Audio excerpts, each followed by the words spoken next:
92.5. Brooke and Jubal's second date update.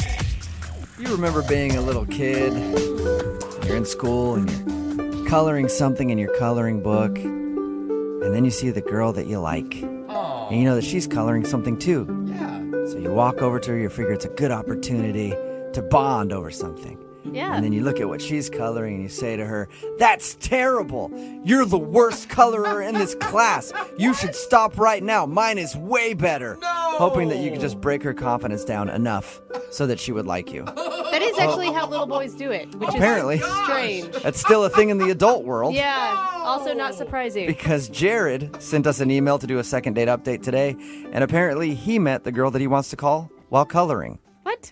Jared, how do you meet a girl while coloring? Well, my buddy Robbie told me that there was a meetup group at a local bar, and he said, we should just get wasted and start coloring. It's a great way to meet chicks. And I thought, oh, okay, why not? You went to one of those adult coloring nights. Yeah, I mean, there's adult everything now. There's like adult camps, all these things we did when we were kids. Now, I guess my generation, we're doing it as adults, but just getting drunk, and it's a lot more fun. I'm guessing you were the only men there. We weren't the only men there. We may have been the only degenerates there, but there were other men there. And did you hit on her the same way that I described? You walk up to her and just rip on her coloring abilities a little bit? I did not rip on her coloring abilities. I saw her at the bar. I walked on over to her, and when I was getting my pint, I looked over, and she was actually drawing a pretty amazing dragon. Oh. This actually sounds like it's more fun than I thought. He's wasted. There's a dragon. She was drawing this fantastic-looking dragon. I just knew this chick was an artist. She had tattoos on her and stuff. She definitely knew what she was doing. You're like, wow, you can stay in the lines, ma'am, and that is a turn-on to me. So how'd you strike up a conversation with her? Well, I looked over to her and I said, "That's a nice dragon you've got there." and she looked at me a little funny, and I said, "Could you help me out? I'm not as good of an artist as you." So I asked her if I could borrow her purple. I ran out. What? Oh, nice. You asked to borrow a crayon? So you took her purple crayon home with you. No, I didn't take it home. I don't want to get arrested or anything. I didn't want to steal from this girl right away. Not right away. Eventually you'll steal something from her, but not right now. Eventually. You guys sound like, you sound like you were pretty drunk. Yeah. Was she as well? well? I was. She was nowhere near as drunk as I was. She was maybe a little tipsy, but she was okay. She was more of a lady than I was a gentleman. Okay. Did it seem like she liked you a lot, though? It did. I mean, when we first started talking, it seemed like we were really hitting it off very well, and eventually I asked her if she wanted to go to a different bar that wasn't coloring. Then we could actually talk and get to know each other, and we went. And Wait, that night you guys did, or you went on a date later? That night we went out. We went to a different bar. Oh, cool. Nice. And how was the other bar? By the time we got to the second bar, we started talking about her job, what she does for a living, and maybe she was weirded out by the fact that I really liked that she's a glass blower. I mean, how many glass blowers do you know? I was really excited about it. I don't know any glass that's blowers. Cool. I don't know any either. Yeah, I thought that was the coolest thing in the world, and maybe I talked about it for too long or something. Did you get too excited about it? Creepy. I mean, I was talking to her about blowing glass, and I may have said like an offhanded remark about how good of a blower she is, or something like that. But All right. it was a joke. Though. Yeah, All right. she doesn't hear that all the time. I'm sure she does. I was just trying to be cute. Did you guys hang out all night? We hung out for probably a good 3-4 hours. We probably left around midnight. Awesome. Oh, wow. That's And really good. it wasn't a hookup, though. No, I asked her if she wanted to do anything else or go back to maybe my place or something, and she said, no, maybe not now, but give me a call sometime. Okay. Okay, That's so good. Now, you're retelling this story, and you keep bringing up the fact of how wasted you were. Do you think you have an honest portrayal of how the night really went? Oh, definitely. I remember exactly what happened. I was a little too drunk at the first bar, but then by the time we got to the second bar, I thought, you know what, this girl's really cute. I should probably slow down and sober up so I can remember everything she's saying. wow, Oh, that's amazing. That's Yeah. responsible. I've never heard That of is- It anyone had do never that. happened in my life. Anytime I've been drunk around a girl that I thought was cute, I'm like, I better get drunker so I can Yeah. be smooth. Smooth like jagged rock. Yeah, Yeah. I'm very impressed with you, Jared. So have you reached out and talked to her since that night? I have. I've tried to call her a few times. It's been about, I'd say, a little over a week. Okay. since that date, and I've tried to call her a bunch of times, and she always makes up some excuse, and I figured I could use some help with this. I really like her, and I want to talk to her again. Okay, Yeah. well, we'll play a song, come back, call her, and get your second date update, all right? All right, thank you, guys. Yeah, man, hang on. Moving 92.5. Brooke and Jubal in the mornings. Second date update. As the old saying goes, the way to a woman's heart is by making off-color remarks about her job. So Jared is on the phone for a second date update, and he's obviously confused why he's not getting a call back from a girl named Layla.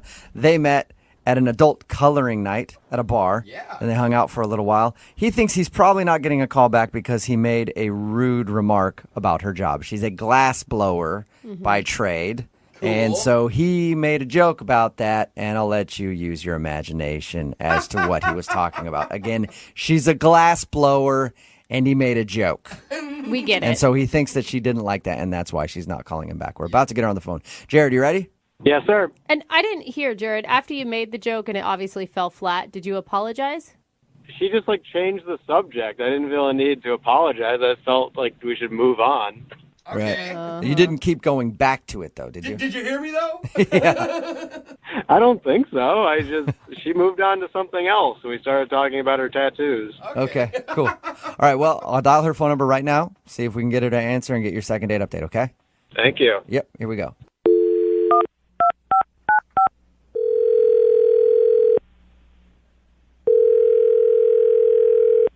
Hello? Hi, can I speak to Layla, please? Yeah, this is she. Can I ask who's calling? Sure you can. Okay, who's calling? Oh, Jubal from Brooke and Jubal in the Morning. Who? Jubal from Brooke and Jubal in the Morning. It's a radio show. It's always funny to me. What's all that? That is Brooke and Jose Hi. and me, Jubal, We're from all Brooke and here. Jubal in the Morning. It's a radio show. Okay. Hi, everybody. Hi. Still not What's putting going it on? together, are you? What's going on? Well, I'm calling you today because we actually got an email about you from one of our listeners. His name is Jared, Okay. and Jared told us about the night that you guys met. Did he? Yeah. And he said that It just he gets really weirder. liked you, and he's been trying to get a hold of you for a second date, but you keep saying you're busy. Yeah, he called me last night, and I ignored his call. Yeah. He said that you've been ignoring all of his calls. Is there a particular reason? It just wasn't what I thought it was. Could you just tell him you didn't reach me or something? Well, I mean, can you give me anything specific that I can tell him? He did. Look, he told us that you're a glass blower, right? Oh, yeah, he mentioned that? Yeah, he did. Great job, by the way. That's really cool. But he said that he also made a really bad joke about blowing things, Oh. and he thinks that that's the reason you're not calling him back. I mean, among other things. Was it, I mean, that was bad and made me roll my eyes. Did he just come off kind of like a bro? I mean, yeah, he was just really immature. That joke, whatever. Probably 90% of the people that find out what I do make that joke, and then we move on. Right. But I don't know. It got weird. Well, what do you mean immature? Okay, so he told you about all the coloring. That was a coloring night at the Yeah, bar. he said you were really good at it. I am good, and I love it. It's relaxing to me. It's something that brings me joy. And we, at one point later in the night, traded coloring books to look at each other's work. And I'm going through his and come across a deer with female parts drawn onto it. Oh, that's good. So, Well, I would go with other female parts, Jose. Oh. well, what are we talking about? What parts were drawn on it? Why do you guys need to know the specifics? I don't know. You're right. It's funny. I'm not going to tell you. You can use your imagination. So it was basically I don't wanna paint a picture. a deer-human hybrid that he had drawn. Yeah, a very inappropriate one. Okay. In a children's coloring book. And I started flipping to the next page, and every single cute, cuddly animal, I kid you not, had some sort of inappropriate addition. That's awesome. You didn't find that funny? I would have laughed. I mean, yeah, 10 years ago, but I enjoy coloring. It really, it means something to me. I'm an artist, and, sorry, I'm not interested in dating a 12-year-old boy. Maybe he thought you would think it was funny too, don't you think? Yeah, I mean, he kept looking over at me like, isn't this hilarious? As he's like going through my drawing. Like, it was so. Every single page that he's done it to, he's like, oh man, this one, it's the same joke as the last page, except this one's on a rabbit. The other one was a beaver. I kid you not. He said to me at one point, hey, look at this giraffe. Guess what's longer than its neck? Oh my gosh. I'm not kidding. I still don't get it though, because he said that you guys hung out for like 3 or 4 hours that night. Like, why? I mean, we did. It's not like there was anybody else there. Like, we were drinking and laughing and having fun. Like, I don't know. Honestly, it just wore on me. Like, over the course of the night, he kept calling me the glass blower. Like he was British. I don't even know. He was so excited that I was a glass blower and thought it was so, like, medieval or whatever. And just, it was so obnoxious, you guys. Okay. Wow. Well, Yeah. I have some news for you, glass blower. Jared is actually on the other line and wants to talk to you. Oh, my God. Are you guys serious? Yeah. Jared, you there? Yes, I am here, and hello to you, glass blower. He's That not was- stopping with it. Jared, Oh my she didn't God. like that you kept calling her that. I wouldn't continue it. Come on, she thought it was funny. She laughed every time I called her glass blower. It made me laugh, but I don't know if for the same reasons. I mean, honestly, dude, it was really obnoxious. I was laughing more at my life and the circumstances that brought me to that moment. You could have fooled me. You seemed like you were enjoying yourself. After all those drinks I was buying, you seemed like a really condescending I have to tell you. Whoa! Wow. I mean, did you not wonder why I kept needing another drink? Like, Jared, that was intense, man. Why are you name calling all of a sudden? Because I was doing a nice thing. I was taking this girl out to another bar, and we were having a good time. And now she's saying that I'm acting like a 12-year-old, and that you didn't even ask about any of those things. You just laughed along, and on the inside, you hated my drawing. Jared, in her defense, what is she supposed to ask you about drawing genitalia on woodland creatures? If it was so offensive to you, why didn't you say anything? Not to mention, half of those were my buddy Rob's anyway, which you didn't even care to ask about.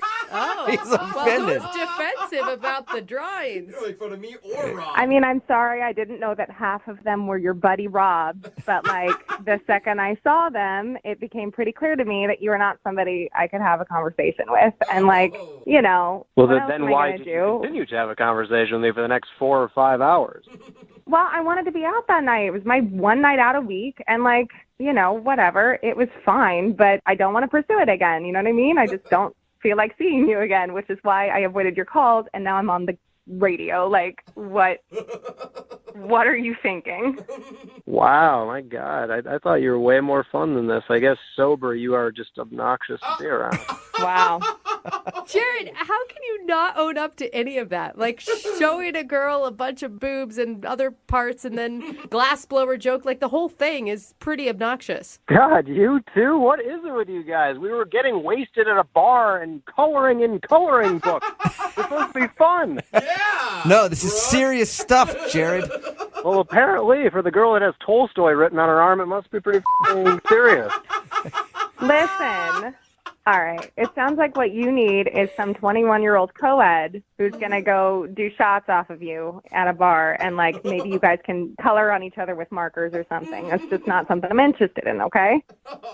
You know, you should be dating some 50-year-old college professor with erectile dysfunction that wears nothing but tweed jackets every day.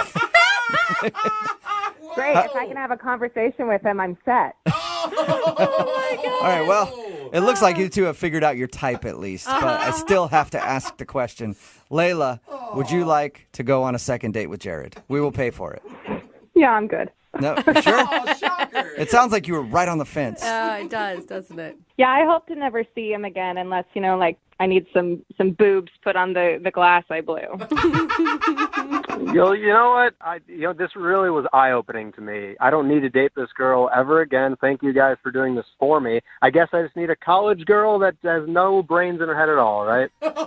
Yeah, please, enjoy. Just don't call me anymore, okay? I will, glass blower woman. Enjoy your life. Glass blower woman. Glass Yes, blower you're woman. very witty. Thank you so much for gracing us. You are the glass blower woman. Yes, Blow okay. away. Thank you so much for your wit. Glass blower! Brooke Brooke and Jubal in the morning. Text message in at 78592 says, OMG, that dude is hilarious. I totally would go out with him. Another one that says, I have a great sense of humor, and that guy is annoying. Yeah, Of course, that's totally. about today's second date update. Jared wanted to call a girl named Layla. They met at an adult coloring night at a bar. People are doing that now where you go and color. And she was a glass blower. That was the You thing that can't impressed even him the say most. it normal anymore because of him. Apparently, he loved the fact that she was a glass blower so much that he kept saying it over and over again. That was really annoying. But the reason that she really didn't want to go out with him was she looked at his coloring that he did that night, and he didn't really color anything. He just drew genitalia on all the pictures, him and his buddy, and she thought he was immature. Well, it's funny if you're hanging out with your drinking buddy. It's not funny if it's a guy that you want to date. Yeah. You know, like. Somebody else texted in at 78592 said, I just want to see his pictures. Yeah. I do too, actually. I'm really curious. Remember, if you want a second date update, all you have to do is email the show, and we will. Looking for the perfect birthday or anniversary gift or a special date night? Well, then you need Zodart, Seattle's only exotic car rental company. Visit Zodart.com to book an exotic special car for that very special day. Moving 92.5. Brooke and Jubal's second date update. Hey, what's up? Hey. What's your name? My name's Donk. Dong, Oh, what'd you say? Let me take this compression sleeve off my ears. You know, it helps you work out, right? It helps the blood stay in your ears. Anyway, you want to go out sometime? Hold on, I'll be right back. I'm going to go lift my body weight, like 2 times my body weight. And then I'll be back around to this corner of the gym to talk to you. All right, cool. Remember, my name's Donk. Nice seeing you. I'm assuming that's what happened for the guy on the phone today who wants to do a second date update. He said that he met the girl that he wants to call at the gym. His name is not Donk. His name is thank Robert. God. What's up, Robert? Sure. Hey, how are you? I'm good, man. How are you? I'm doing well, Hoping you can help me. Yeah. So your email in said that you met a breezy while you were at the gym, right? I did. How'd that go down, bro?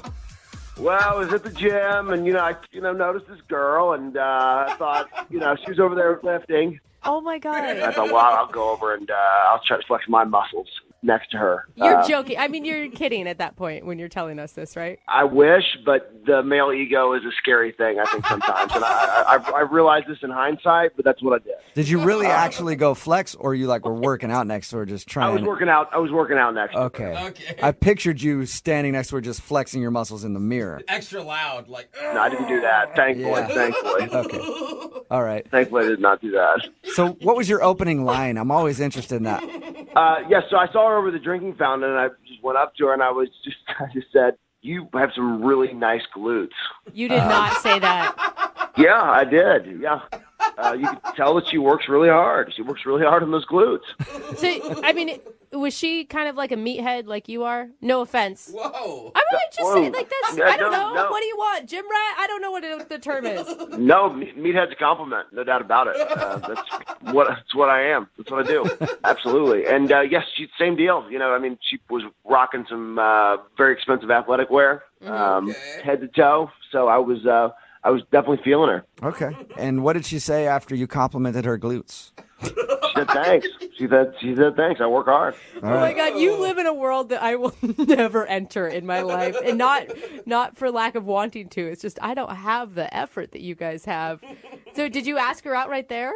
I waited till after the workout. I tried not to be complete creepo, and waited till she was leaving the gym. Then I went up to her in the parking lot, which sounds creepier, but it really was. You followed her out to her car. I did do the follow to the car. Yeah, Okay. women love when big muscle-bound men follow them into dark parking lots. What did you say there? Like, how are you going to drive a car with those big glutes? Like, can you even fit in the seat? That's pretty good. I wish I had said that. No, I just said, hey, what are you doing tomorrow night? You want to go get dinner? It's pretty simple, pretty straightforward. Okay. And she obviously said yes to that. Otherwise, did. you wouldn't be doing a second date update right now. How did dinner go? It was good. I rocked my good luck button-down shirt, which always makes me feel good. Nice. Sometimes the shirt makes the man, I Right. feel. Okay. And dinner went great. She has great glutes, but she was wearing this little outfit where her calves were really accentuated. I was super feeling her. Nice. What about her personality did you like? Personality-wise, she was cool. Yeah, we had some good conversation. What'd you guys talk about? I told her that I run a couple different businesses, and I kind of went on a bit of a rant, and I'm afraid that maybe it was too much. It was just like one time, but it was kind of went on a little bit of a rant about my businesses. When you mean rant, I automatically think like angry rant about your businesses. What do you mean by rant? Well, I did talk about a guy that had screwed me over in business once. That's why I think it feels like a rant. Okay. Yeah. Are you an angry guy? Not particularly, but I am when I'm crossed. You know what I mean? Like, I think I'm a pretty happy guy day to day, but if somebody screws me over, then yeah, I get pretty fired up. You mess with the bull, get the horns. Yes, exactly. Okay. What was her reaction to you going off about this dude? It seemed fine at the time. I didn't think anything of it because it was just, like I said, it was like one time. It was just like a brief little moment in the date. But that's why I'm thinking that maybe that's what it was. I don't know. Was she awkward after that? Not particularly, but she didn't say a lot. She was just kind of looking down, she crossed her legs a couple of times, which I like the calves. But anyways, she was very fidgety. Okay. Yeah, women don't tend to like it when guys rage at the dinner table. Well, it wasn't a rage. It was a rant. You know, rant's just like a degree less than a rage. Yeah. Okay, so you weren't going totally crazy. So that makes it better. How'd you guys end everything? Well, I asked her if she wanted to go get a drink somewhere else because I thought it was going pretty well. She said no, she needed to go home. So I walked her to her car and gave her a hug goodbye. I thought I'd be polite, and that was it. Have you talked to her since? I texted her once, and I said, I'm headed to the gym. Are you going to be there today? And then she just said, I worked out yesterday. Whoa. That's it? That's all she said? That's all she said. And then I'm like, I was at the gym yesterday, and I was there for a good period of time when you would have been there, and I didn't see her. Okay, so you think she's lying to you about that? Yeah, I do. And you haven't seen her at all in person at the gym? I have not, no. All right, well, we'll play a song, come back, call her, and get your second date update, all right? Awesome, thank you. Yeah, man, hold on. Moving 92.5. Brooke and Jubal in the mornings. Second date update. If you're just joining us for today's second date update, Robert is on the phone, and today he wants to call a girl named Chandra.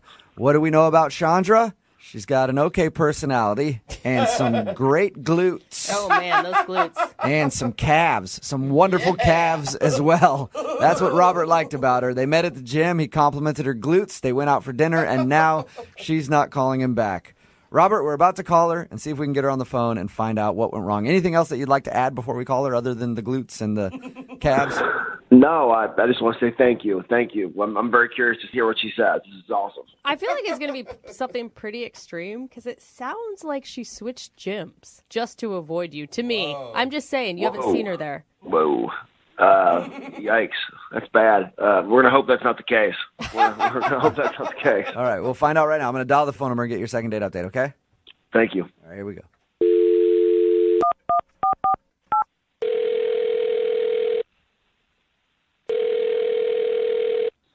Hello? Hi, can I speak to Chandra, please? This is she. Hey, Chandra, how are you? My name is Jubal, and I'm calling from Brooke and Jubal in the morning. Hi, you're calling from what? Brooke and Jubal in the morning, the radio show. Okay. How are you today? Fine. Why are you calling me? Well, I'm actually calling you because one of our listeners emailed us and asked if we could get a hold of you. What? Yeah. I don't understand. Well, there's a guy that listens to our show. His name is Robert, and you went out to dinner with him. Oh. Okay. Yeah, so you know Robert. Well, Robert listens to our show and emailed asking if I could call you to find out why you're not calling him back after you guys went out on your date. Huh. It's a segment that we do on our show called the Second Date Update. So Robert's wondering if he did something wrong. I mean, I did text him back the other day. He, texted me, and I texted him back. He actually told us that, yeah. But it didn't sound like a text from somebody who wants to see him again. It sounded like you were kind of blowing him off. Mm-hmm. Yeah, I'm glad he picked up on that. Okay, so you are blowing him off. Yeah. I mean, actually, I would really be fine to never see him again. Wow. Oh, man. Do you mind telling us why so that we can share it with him? Well, he's just really forward. He's I forward, can kind of see that. meaning... Yeah, a little too forward. I mean, at first, like, I thought it was attractive. Like, I've dated a bunch of guys who are, like, really shy, and it's like, I always have to make the move and, like, start the conversation. And so it was nice. He wasn't shy or timid, and, you know, he seemed really confident. He told us how you guys first met, and when he saw you at the gym, he walked up and complimented you on your glutes. Is that kind of what you mean by too forward? Well, I mean, at that point, I thought it was just kind of funny, you know? Right. And I appreciated the honesty, you know? Like, he didn't seem that weird. But once we went out, he just crossed the line. Was he... just too much. It was too much. Did he say something, or was he acting aggressive towards you? Yeah, he said something really bad. What did he say? I'd really rather not say what he said. I don't want to say that. It makes you that uncomfortable to repeat what he said. Yes, definitely. Can you give us a hint? Well, we were talking about our interests, and we were talking about sports that we like, and, you know, he likes like basketball and football, like, you know, and I mentioned that I like swimming and that I'm really good at swimming. I was a swimmer in college. And I was talking about how I'd probably like it because I was really good at it. Mm-hmm. Okay. And then he goes, you know what I'm good at? And he leans into the table. Oh, no. Uh-oh. I can already see what's coming. And I can't say this. I shouldn't say this. He doesn't know. Like, I mean, he literally thinks that he did nothing wrong on this date. He thinks he did nothing wrong. Yeah. He thinks he said nothing inappropriate. Yep. Yeah. When we talked to him about your date, he was like, "Oh, it was cool. We just had a fun conversation. I may have got a little ranty at some point about my business, but that's all I could think of." That's amazing. This guy's totally clueless. All right. The anticipation is killing me. What did he say? Yeah. Oh God. Well, I can't say this, but I'll try to give you the idea. Okay. He leans into me and he says, I'm good at doing things for others that make them happy. I'm assuming you don't mean charity work. No. He was like vulgar about it. Really? Oh, wow. Yeah. Like how vulgar? Like he used some pretty disgusting words. Can you just do like a rhymes with here? No, I'm not going to do that. Use your imagination. If he was talking about how he is good at servicing women. I think I understand what he was saying. And he really thought he was going to impress you with this information. Yes. I mean, I've been on a lot of dates. Nobody has ever said anything like that to me. Wow. And you weren't interested in putting his skills to the test, huh? Gross. I mean, this was a first date. Yeah. Okay? Like, we hadn't even kissed or anything. And we're talking about sports, and that comes out of nowhere. And there was no sexual talk at all before this statement. I was talking about being on the swim team. Well, thank you for gosh. telling us your story. I appreciate it. You're welcome. It was horrible. I wish I could forget it. All right. Well, unfortunately, you're not going to be able to forget it just yet because he's on the other line listening and wants to talk to you. Wait, what? Yeah. Are you serious? Robert? Hey, Chandra, how you doing? Oh, God. Yeah, I'm a little confused. I'll be honest with all of you. What? We were talking about things that we were good at. She said she was good at swimming. I'm really good at that. What's really wrong with that? That's not a sport, Robert. Inappropriate, man. It is for some people. I can't believe, like, it was a first date. You don't say that kind of thing out to dinner at the dinner table. We're eating. I hear what you're saying, but you can't tell me you weren't at least at all intrigued if whether or not I was good at that, right? I mean, there was a little part of you somewhere deep down in the recesses Okay, of your brain Robert, that hold wasn't- on. Robert, listen. Does it Yeah. seem like I was a little intrigued? Well, you should have been because I'm really good. I'm really good. I don't proud of even that. want to meet the women who told you that. Well, I mean, you got to give him some credit. He likes to put a lot of effort into pleasing women. Thank you. Brooke, yeah, look, it's not about me. I didn't talk about me. I'm talking about you. I'm here for you. That's the kind of team player that I am. I think you need to take a little bit of that effort and move it towards how to be appropriate on a date. Yeah, I don't think she's mad at exactly you wanting to do that, but maybe the time and the place was bad. Exactly. And the way you said it sounds like she wouldn't tell us the exact way you described it, but I can imagine it was probably not. Vulgar language? Like, come on. Like, we're not 14-year-olds. Like, come on. Well, I'll concede the location. But I do not apologize for my ability. Oh, my God. I do not apologize for that. Oh, wow. Look, everything I do, I try to do to the best of my God-given abilities. I give 110%, and I am the best at that, and that's what I can promise you in that department. I can promise you that in a lot of other departments, too. Oh, my God. Chandra, was there anything charming about Robert on the date outside of this moment? Well, yeah, I mean, if you listen to him, he's funny, but he's just, like, wildly inappropriate also. Like, way too much. Hey, Robert, let me ask you a question. Next time, if you went out on a date with Chandra, if she actually said yes and you said something inappropriate, would you have a problem with her telling you to stop? Absolutely not. I would have loved for her to say, no, that's inappropriate. Then I know. Now I know what the boundaries are. Oh, there you go, Chandra. He just doesn't know. If you went out with him again, you have the freedom now to tell him, hey, don't say stuff like that, and he'll stop. I kind of feel like he has learned nothing from this conversation. I don't want to have to be telling him every time he says something inappropriate. Like, you have to monitor yourself. No, I don't think this was a good match. No? That sucks. I was really hoping to get a second date and see what happened after it. Yeah, that's exactly what I'm trying to avoid. So Sorry, Robert, but there are a lot of women interested in your particular skill set, and I think you're going to be okay. All right. Thanks, guys. I appreciate it. Chandra, good luck. Good luck out there. you too, buddy. You too.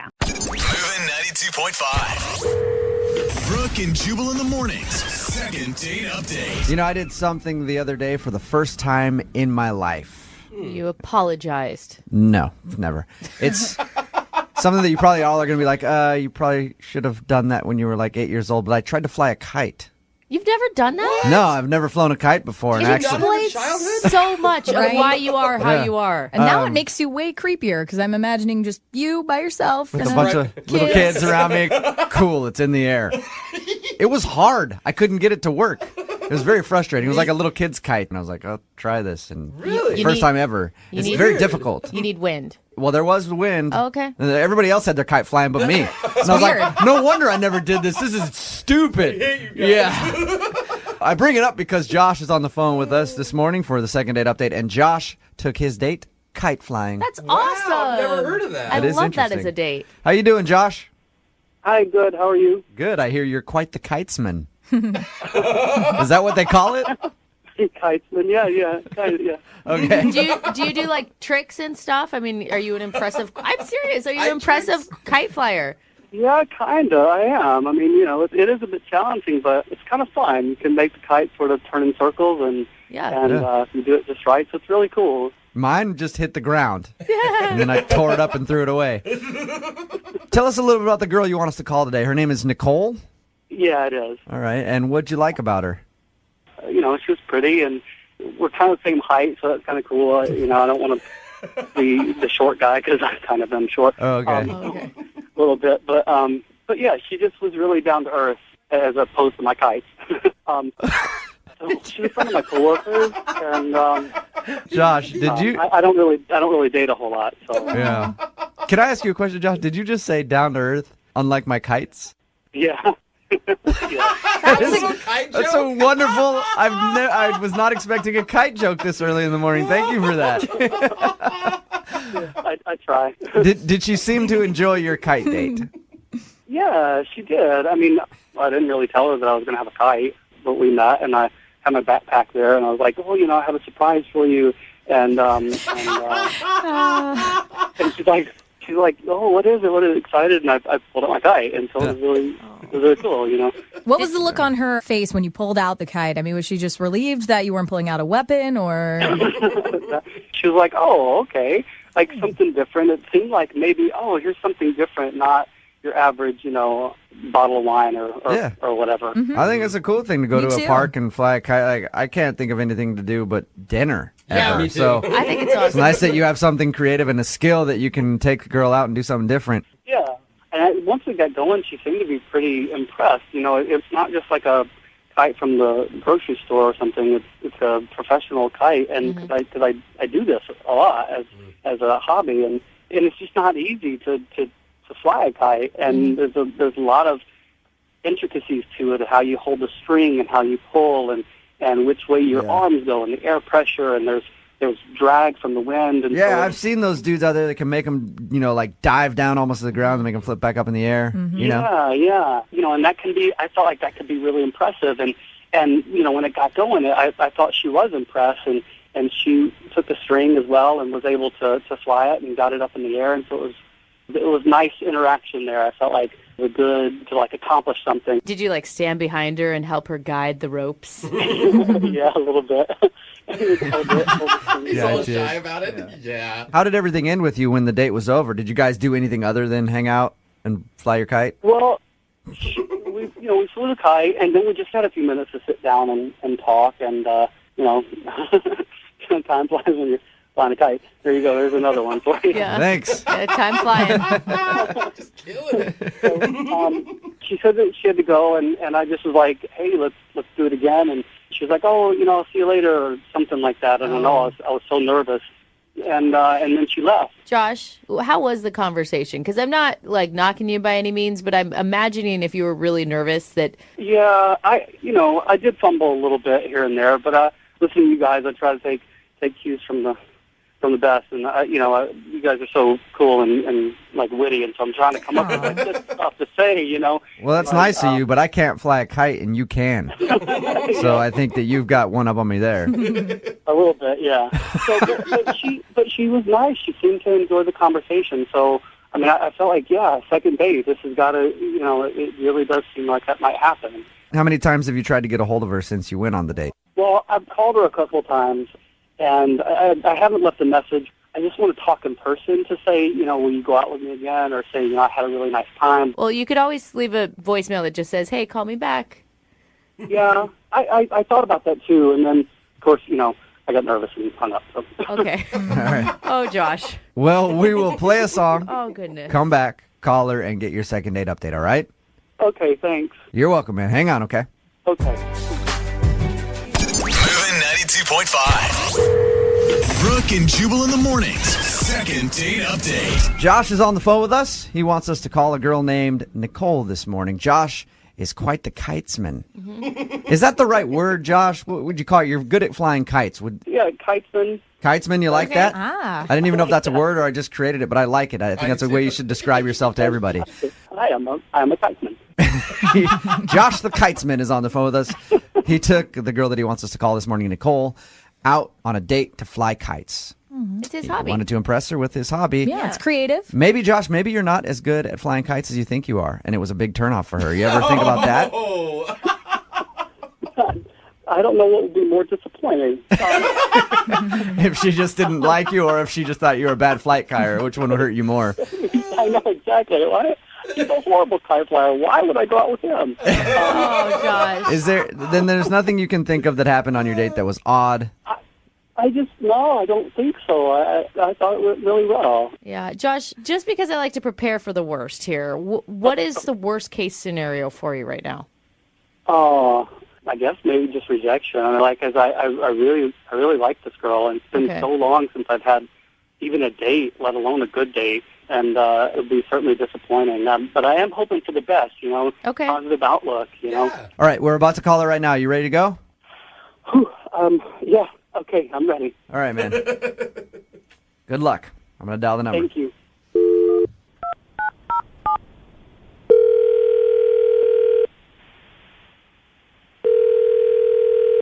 Hello? Hi, can I speak to Nicole, please? This is? Nicole, this is Jubal from Brooke and Jubal in the Morning. I'm moving 92.5. How are you?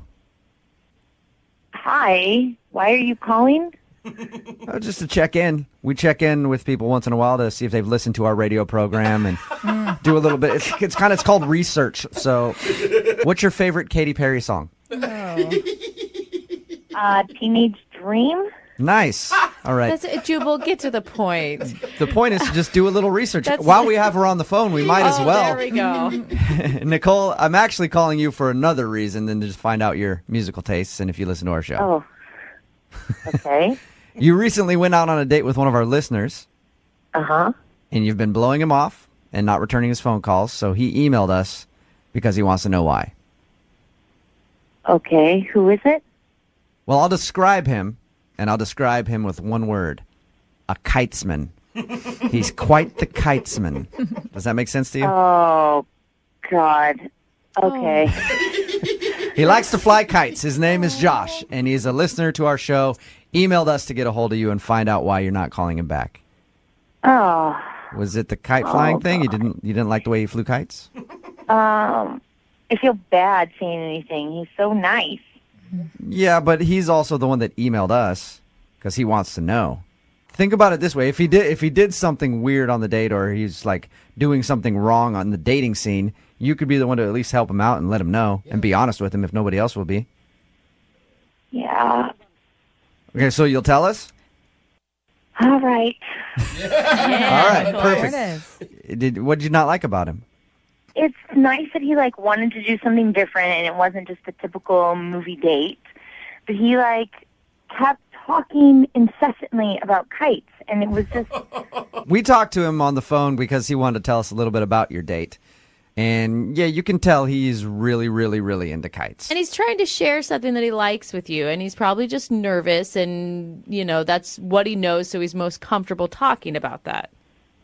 Yeah, I didn't know that, people actually flew kites and, knew the mechanics and the engineering and all this stuff about it. So it kept trying to, move us in a different direction, hey, you want me to go grab us something to eat? And he was like, no, there's more tricks I want to show you. He was trying so hard to impress you. So you're picturing if you went out on another date with him and actually started dating the guy, you'd play second fiddle to his kite, basically. You'll always be his girlfriend, but he's married to his kite. Come on. That's how you felt it would be like? Yeah. I mean, he was saying things like, this was the best gust I've ever seen. What? I didn't know. But couldn't you reply to that? And so I just didn't. But don't you kind of like a person that can be passionate and kind of dork out about what they really love? I mean, granted, he took it too far, but no, I mean, I think it's great that he has passion. I just didn't connect to it. It was kind of like when someone's talking incessantly about a subject that you don't care about, you just want them to shut up. Yeah. It was like that. Why didn't you tell him that? Because he's tried to call you a few times. Did you think about answering the phone, or did you just send it to voicemail and not want to talk to him? I just couldn't. He's so nice. I just thought, okay, maybe I'll just not answer the phone a whole bunch of times when he calls, and maybe he'll get the picture and he'll stop. Well, I do have to tell you this. Unfortunately, you're going to have to talk to him now. Because he's actually on the other line listening to everything that you just said. Oh, poor Josh. Hi, Nicole. Hi, Josh. Hi. What'd you think about what Nicole said, man? I'm kind of a little surprised. I thought we were having a really good time. I thought, teaching her something new was good, and that's kind of what, my friend sort of said, hey, you should try to teach her something new, and so that's what I went with, Nicole, I just thought you had a good time. Well, it's not that I had a terrible time. It was just that it wasn't about us. It was about me watching you do tricks with a kite. I know nothing about you, so. Yeah, I thought if I spin the kite around and do some tricks, I just wanted to be impressive because I can't do hurdles or anything like that, or throw a football really well. So I thought maybe if I do a trick with a kite, then that might be kind of cool. And I just wanted to impress you because you're so nice and smart, and I just really liked you a lot. And you're so pretty, and I just wanted to do something different other than eat or something. No, I appreciate it. I really appreciate that you thought of doing something different. talking about the G-force of something and the mechanics of kite, and I wasn't even following what you were talking about. Josh, could you maybe see where you need to like ask her more questions about herself?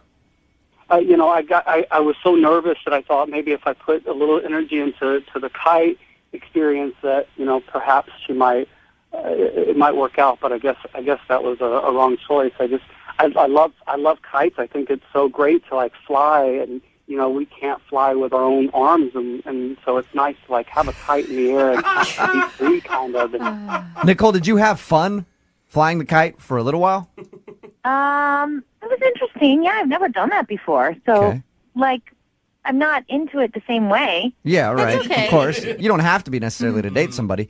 Josh, do you have other interests than your kite? Yeah, I do, of course. I'm not closed off to one single thing, of course. Okay. I mean, kites are your favorite thing, but you definitely have... Kites are just, kites are my favorite thing, my favorite hobby, but I do like other things. Nicole, would you be interested in learning other things that Josh is interested in? Yeah. Or better yet, you could even teach Josh something that you know. Oh. Oh. I'd love that. Really would. Yeah, that would be great. Well, then how about we send you out on another date? We will pay for it. Sure. You would? Hey. Good for you. I guess. I guess I'd be okay with finding out more stuff about Josh. Perfect. Then we will pay for you guys to go out again. Josh, congratulations. Oh, thank you so much. You guys are awesome, and I look forward to getting to know you a little bit more, Nicole. Yeah. That's good, Josh. That's a good first step. So, Josh, maybe prepare some other things to talk about than your kite, okay? You got to step up big on this next date. I know, I will, and I've got my notepad out right now. I actually believe him that he has his notepad out. Me too. Text in during that whole thing. Make it stop. It's getting worse. It's 78592. Well, at least he got a second date out of it. Yeah. I'm surprised, actually. I did not think that she was going to go out with him again. I think he was well-meaning. He was Yeah. trying to share I one of think his hobbies, try and be creative. I didn't think she was going to be able to get over his obsession with kites. He's a kitesman. I'd be interested to see if she would have gone out with him without the radio help. I don't think so. Yeah. I think we did a lot of good there. I think we actually helped somebody out for once. Another text in at 78592. He sounds like a real-life 40-year-old virgin. I'm assuming he probably is. Oh, sweet Anyway, man. it was successful for him. Congratulations, Josh. Good job. Remember, if you want a second date update, 92.5. Second date update. Halloween is a time for costumes, Yes. for candy, Okay. and for love. Is it? There's just something about it that brings couples together. I always thought of it more of as a hookup holiday, but that's just my opinion. That's what I'm saying. It's the only time of year you'll ever see Tinkerbell going to second base with a Ninja Turtle. Yeah. That's Get the it, Tinkerbell. romantic power of Halloween. Yeah. And one of our listeners got caught up in the spark of Halloween. Her name's Melissa. And in her email, it's kind of interesting. She said she never actually went on a date with this person. Okay. Now, Melissa, we want to help you, but you got to tell us a little bit more about the situation. What's this guy's name? Well, his name is Carl, and Okay. I felt a little weird about reaching out to you guys because it's not necessarily a second date update. It's more of, I guess you would say, like a misconnection. Okay. So where did Different segment. Yeah. That's from Craigslist, but I'm glad you're not there. I'm glad you're with us instead. Right. Where did you meet Carl? I met him at a pumpkin patch, actually, Okay. with my nephew. That's a romantic spot. Wait, what? Your nephew? With her nephew. Oh, with her now. Oh, okay. Yeah. Sorry, I did not hear that. Attention. Okay. So I was trying to say pumpkin patch is a romantic place to He go. really was dressed like a Ninja Turtle. Yeah, I know. Okay. Wait, so how does Carl come in? Well, it was kind of weird because I wasn't originally going to go to the pumpkin patch. I had a really busy day, but my nephew kept bugging me. He really, really wanted to go. So I decided right before the pumpkin patch closed that I would take him. Dude, that's a perfect time to go, too. Because then you're like, oh, sorry, we have to go. They're closing. 10 minutes. Can't stay any longer. Yeah. I was like, oh, let's get this over with really quickly. Or you just drive out to a field anywhere and be like, oh, they're all out of pumpkins. Sorry, let's go home. Auntie, this looks like wheat. Yeah. Okay, so how did this go? It went really good. I like going late because there's less people the later you go. And when we first got there, it was kind of empty. There wasn't that many people there. But you know kids, they're so picky and they take forever. And he just wanted the absolute perfect pumpkin. He wanted to go through the whole patch. So we're almost at the end of it at this point, and he still can't decide. He's complaining, this one isn't big enough. This one is a weird shape. This one's too green. Annoying. Wow. And you're like, oh my God, this is just like how I talk about my dating life. Yeah. Typically, to be honest. Yeah. So where does Carl come into the picture? Yeah, but Carl came in to save the day. He was really good with my nephew, and he just thought it was so funny. And he kind of at first thought he was my son, and I was like, no, he's not mine. So is Carl like another customer at the pumpkin patch? Yeah, that's what I'm wondering. No, he actually is a farmer, and he's like the typical looking farmer, you know. I don't know, he kind of reminded me of that guy on the paper towels, you know? Oh. Hot paper towel guy. Brawny. Brawny. Sorry. Yeah. Brownie's a different paper Brownie, towel. That's the Latino version. Yeah. That's what we use in my household. Sorry. So Brawny Man came by to save the day at the pumpkin patch. Okay. Yeah, we were one of the last people there, and it was just, we were way out, like towards the end of it, and it was a long walk back to the farm where you have to like check out. And of course, my nephew had to pick the absolute biggest pumpkin there was, and I could not carry it. I could barely lift it. Oh, that big. And Carl was nice enough to help out with that. I bet he was. And use his brawny muscles. Yeah. And I just thought it was so sweet, and he brought it all the way back to the farm. And oh, that is nice. yeah, I mean, we got a little flirty with each other on the way back when he was carrying the pumpkins. And I don't know, I kind of felt like there was a connection there, and I kind of regret like losing him in the shuffle before I checked out with someone else. And I don't know, I feel like there was good conversation. We definitely had chemistry, and it's just, I don't know, I'm still thinking about him. Wait, how did you get his phone number? Yeah. Well, I don't have his number, but I do have the number of the farm, the pumpkin patch. What? Oh. You just want us to call the pumpkin patch and ask for a hot guy in plaid? Yeah. Okay. Yeah, I mean, basically. Do you know? That's different. Did you tell him your name? Like, how would he remember you? He knows that my name is Melissa. But is there anything else? I mean, this guy sees thousands of kids probably every day. You can't be like, you helped us with the pumpkin. Oh, yeah. Remember with the obnoxious 4-year-old nephew who like was not satisfied with anything? Yeah, the nephew that was not satisfied with anything, and I am a redhead, so maybe I stand out a little. Okay, redhead, that's more rare. This is so awkward. Why? So No, we're it's just going to not. call the pumpkin patch and say what? Hey, it's Brooke and Jeffrey in the morning. We're looking for Carl. Hey, Carl, you want to go out on a date? Is that what we're doing? Yep. Well, something like that, I guess. Okay, well, I hope he's at work. Why? I don't know. Like, we don't know if he's single. We don't know if he's not single. I mean, I guess take a chance. That's what makes Find it fun. out, exactly. Hey, hot Carl. That sounds like something you shouldn't Google. I don't know why. That sounds like a drink I don't want. Oh, I thought it was a sandwich. No? I don't know. Sounds dirty. All right. Well, I want to call one. Okay, call a hot Yeah. Go find us a hot Carl. Let's find us a hot Carl. We're going to play a song. We'll come back. We'll call the pumpkin patch and ask to see if Carl's there. Hot Carl's working. All right? Okay, that sounds good. Okay, hold on. Moving 92.5. Second date update. If you're just tuning in for the second date update, we're on the phone with Melissa, who met a guy at the pumpkin patch recently. Yeah. His name is Carl. He, in her words, looks like the guy from the brawny paper towels. Mm-hmm. Yeah. Just manly farmer type. Hot lumberjack. He helped her choose out a pumpkin and carry it back to the front desk to check it out. But after that, she kind of lost him, never got his phone number. So what she wants us to do is to call the pumpkin patch and ask if we could talk to Carl, who works there. It's very romantic. It is. I like it. Are you sure about this, Melissa? Oh, I'm 100% sure. Yeah, I feel like he definitely thinks we have a connection as well. So I mean, but why aren't you calling? Like, why do you need us to do it? Well, honestly, I really love your show, and this is one of my favorite segments. So I don't know. I thought it was a good reason to call you guys. And I'm glad. I like it. We've never done something like this. All right. And then you guys, if it works out, then we have you to thank for helping us. Yeah, there you go. I mean, I want to talk to Carl. He sounds like a hunk. He does sound like a hunk. I bet he has like this deep, husky voice. I do want to hear his voice. Okay, let's get him on the phone. Oh my God, I hope he remembers the redhead with the 4-year-old nephew. Yeah. I mean, don't be insulted if he doesn't remember you, okay, Melissa? Uh-huh. I'm serious. I think he'll remember me. Okay, all right. He meets a lot of people if he works at a pumpkin patch. Yeah. If for some reason he's like not into me, or maybe he's seeing someone or married, I don't know, but I can hang up and you guys could just keep talking to him. Oh, don't ditch I us. see why you're using us. Okay, I get it. You're hiding behind us. No. You don't give up, okay? Even if he is married. Yeah. Just a roadblock. Yeah. Hot Carl is yours. Hot Carl's only come around once in a lifetime. You can't let that go. Which I'm sure his wife or husband says too. Yeah. Right, okay. All right, so I'm going to dial the phone number. You ready to do this, Melissa? Yes, I'm ready. Here we go.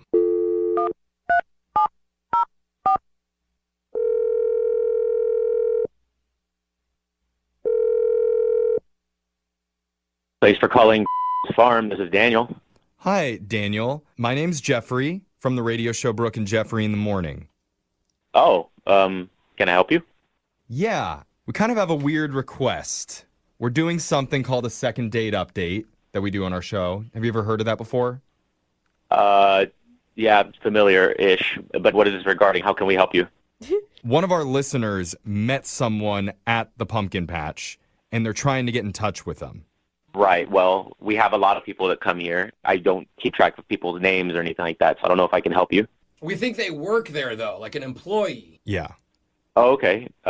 What's his or her? It's a him, right? His name? Yeah. Yes. Okay. Our listener who's trying to get in touch with him, she describes him as kind of a brawny man. You know, the guy from Type. the paper towels. Yeah. Right, okay, but did she give you a name of some kind? We have a lot of people who... If you have a lot of those guys working at that pumpkin patch, maybe I need to go. Yeah, you do, Jeff. Just check it out. But, I'm actually pretty busy, so if like you can... Oh, sorry. Okay, so Sorry, get to the point. all right. Well, the guy's name is Carl. Carl? Yeah, like Yeah. Hunky Carl. Would it be possible? Like, I know this is a lot to ask, but would it be possible to put him on the phone so we could speak with him? Okay, look, I know this is a radio station. I don't know if this is a joke of some kind. I don't think this is funny at all. We're not joking.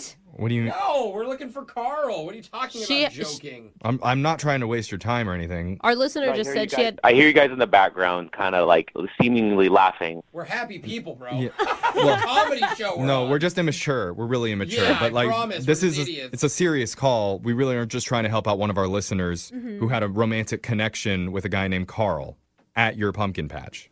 This isn't funny. I don't want to be on a radio for a joke, okay? It's not a joke. Yeah, we're it's not- really not a joke. It was a listener. Her name's Melissa. Carl helped her. She has red hair. She was with her little nephew. She just said that they had a good connection, and she regretted not getting his phone number. So, I mean, we would have called him directly, but she didn't get his phone number. Yeah. Okay, so this man Carl that you're speaking of, Yeah. Mm-hmm. so he used to work here on our farm. He passed away 3 years ago. What? So Wait. it's just not amusing if this is a prank call. I'm just being honest with you. I'm really Wait, sorry. hold on. I didn't know that. Hold on. He passed away? Yes. We're really sorry. We didn't mean to bring up anything. She said his name was Carl. Multiple times. I don't think we got the name wrong, did we? Maybe she was thinking of a different person, forgot the name, but the only person by that name is deceased. Oh my gosh. Okay, I'm really confused now. I Kinda feel freaked out, actually. I Okay. feel terrible. I'm really. This isn't a joke. Yeah, actually, can we just bring Melissa on now? Melissa, are you there? Hey. Hey, so I'm sorry, I missed your name, Mr. Pumpkin Patch employee. My name is Daniel. Okay, Daniel. So, Hot Daniel. yeah, well, this is our listener, Melissa. She's the one that's trying to get in touch with Carl. Hi, Daniel. Melissa, maybe can you like tell him a little bit more about what happened? Because maybe it's somebody else that you just got the name wrong somehow, Melissa. Like I said, he kind of looks like the brawny guy. He was wearing a flannel shirt. He has like a beard, like brown hair. Where did it happen on the pumpkin patch? Towards the back of the pumpkin patch. I mean, it was kind of getting late. It was the end of the night, and it was like just me and him. You're telling me that he's not here, like he's not alive?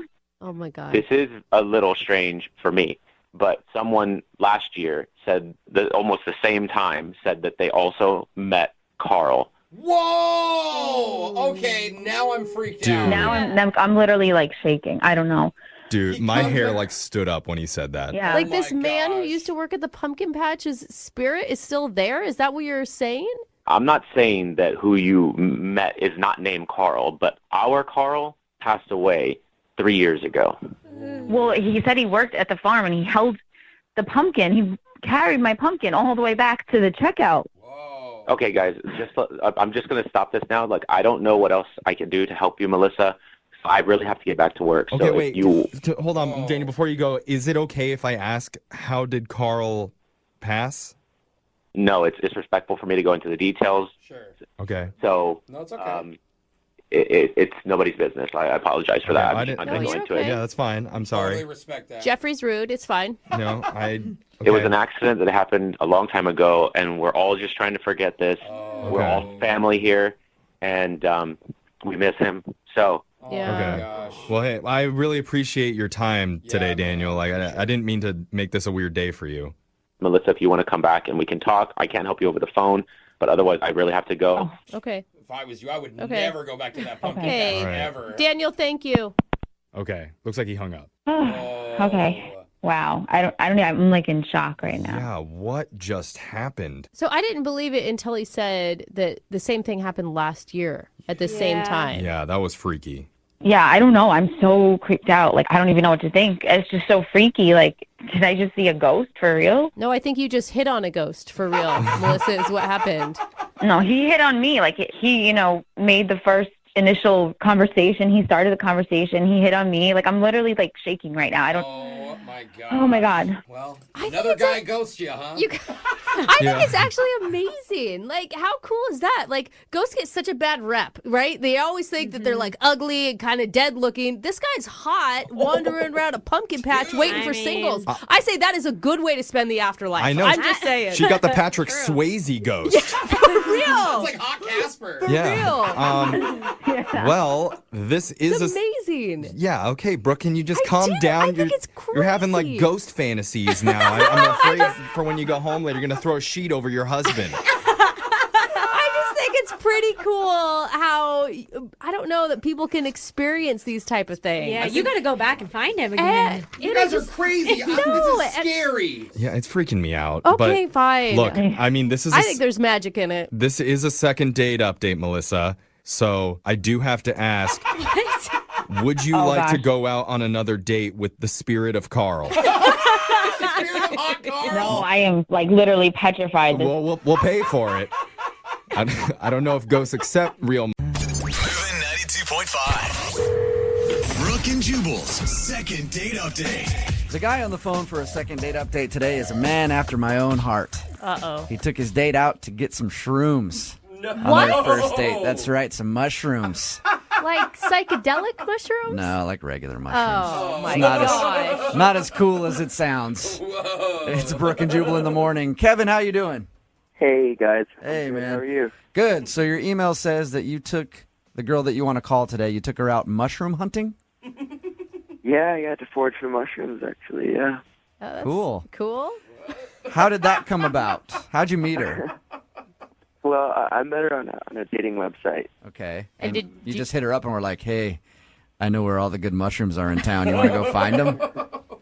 Well, we were talking, and she seemed like she was into outdoors stuff. So, I figured it'd be kind of different to go do something cool outside instead of doing like the usual movie thing. I think it's like a go cute. to a bar, go to a restaurant, whatever. You decided to take her into the forest and hunt for mushrooms.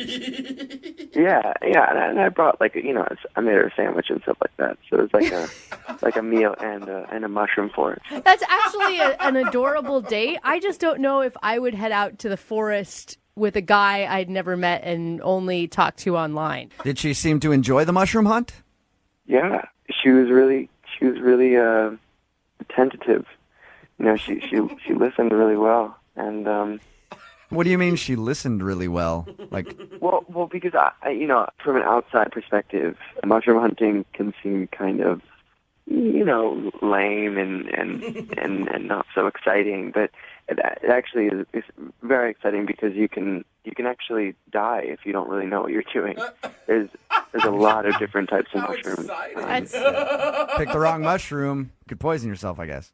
Exactly. You can die from eating one, or one can taste really, really good. And Right. you know the exact texture and color and how they look and all that. And so she was really into listening to all of that. And she asked questions, and she seemed to be really into it. She seemed to respect the mushroom. I like that about her. Yeah. Is this the first time you've taken a woman out for mushroom dating? Mushroom dating. Yeah, it actually is. And how long was your guys' date? I mean, is this like a 3-hour activity? Yeah, it was about 2.5. Okay. And what's the highlight? Well, we got a ton of mushrooms, first of all, which was really great because you don't always. Sweet. Sometimes the conditions aren't right and they don't grow. Yeah, that's got to suck, huh? Yeah. That's got to be a bummer when you go out there and hunt for mushrooms and you don't come back with any. I would be really upset. Yeah, it's like fishing. Yeah. Yeah. So we got a bunch of mushrooms, and we took a little walk up to the top of a hill, a little mountain, and ate our little picnic. And Kevin, that was can I ask you a question? Kevin, can I ask you a question? And I mean, no disrespect by this, but have you eaten some mushrooms this morning? No, sir, I have not. Okay. Do I sound like I have? You sound a little laid back. He's like, no, grizzly bear, I Yeah. haven't.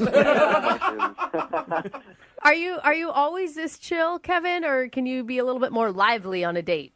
Oh no, of course I can turn it up. I can really turn it up. Turn up for mushrooms. Turn up for mushrooms, exactly. All right, so mushrooms aside, why do you think she's not calling you back? I don't know. Maybe she thought it was weird that I took her mushroom hunting. But usually girls like different guys and different people. Mm-hmm. I try to be a different person, and I am. And so I don't know. Did it seem cool at the end of the date? Did you make plans to go out again? Yeah. We came back to the car with all of our mushrooms, and I said, maybe we could go on another date where you come over and I cook you like a mushroom stew. That's cute. All right, so and what'd she you say? go out, find mushrooms, and you're going to make her a nice meal with all of the mushrooms that you guys found. Yeah. All right, and she was into that idea? Yeah, and it was pretty cool because she gave me all of her mushrooms. Sweet. I don't know if that'd be a good sign or not. It'd be more like, I don't trust what this guy told me. Did you guys kiss or anything at the end of the night? Was there any contact? No, there was not much contact because it was the first time, so it wasn't like, All right, so you said, I will make the mushrooms that we found. I'll make you dinner. And have you texted her and tried to make plans for that? Has she responded to you at all? No. How many times have you tried to get a hold of her? 3. Okay. All right, there's not a chance that she could have got one of those poison mushrooms, took a bite of it when she got home, and is no longer with us, is there? No, it could be a possibility. 5. Brooke and Jubal in the mornings. Second date update. Ladies and gentlemen, it's an honor to have a celebrity joining us for today's second date update. His name is Kevin, the Mushroom Hunter. He's hunted mushrooms from far and wide. He can take down any mushroom anywhere, from a giant portobello to a small tasty shiitake. It doesn't matter. Kevin, the Mushroom Hunter, is there. That's good, Jubal. Hey, Kevin. Yeah. Have you ever had such a great intro before? No, that was pretty cool. He sounds so badass. Yeah, he does. Kevin took his date out mushroom hunting. He met her online. They went out to forage for some mushrooms. He thinks that she had a good time. At the end of the date, she actually gave him the mushrooms that she found, and he said, well, maybe on the next date we can cook these mushrooms in a nice dinner. And she said, yeah, but he hasn't heard anything from her. So we're about to call Julia and get her on the phone and find out why she would refuse a date from Kevin, the Mushroom Hunter. No woman can turn him down. All right, Kevin. Any last thoughts before we call Julia? No, I'm okay. All right, cool. I'm going to dial the phone number right now, see if we can get her on the phone and get your second date update, okay? Perfect. Here we go.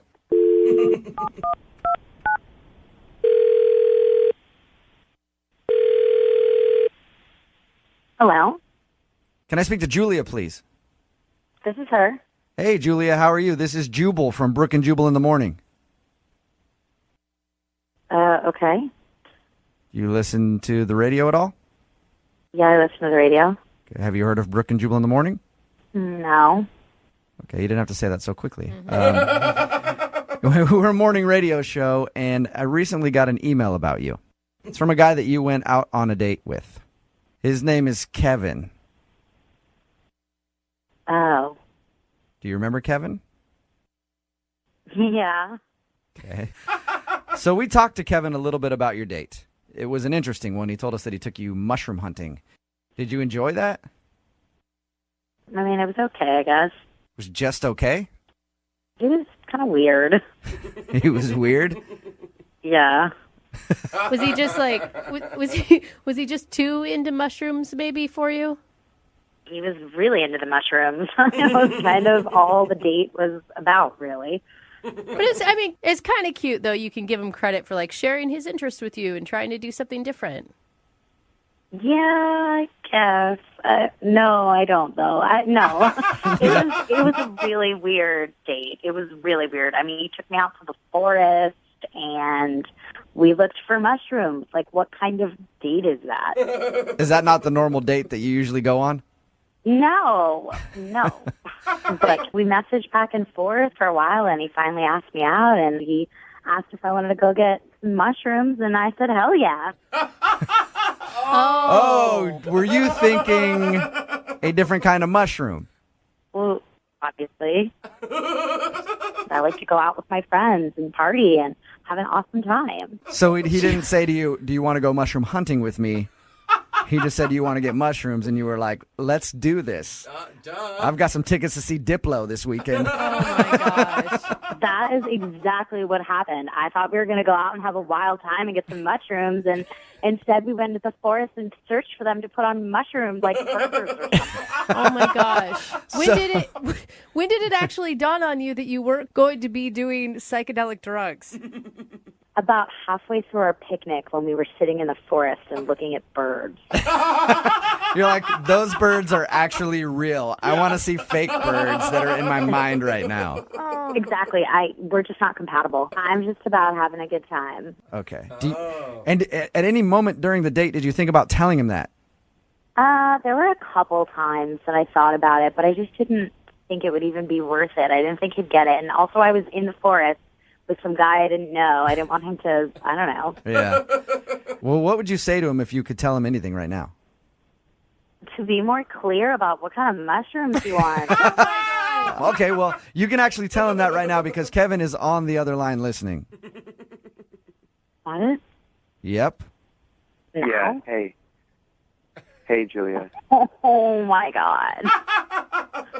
So you thought when I said, let's go out and get some mushrooms, you thought that I was saying, let's go do drugs?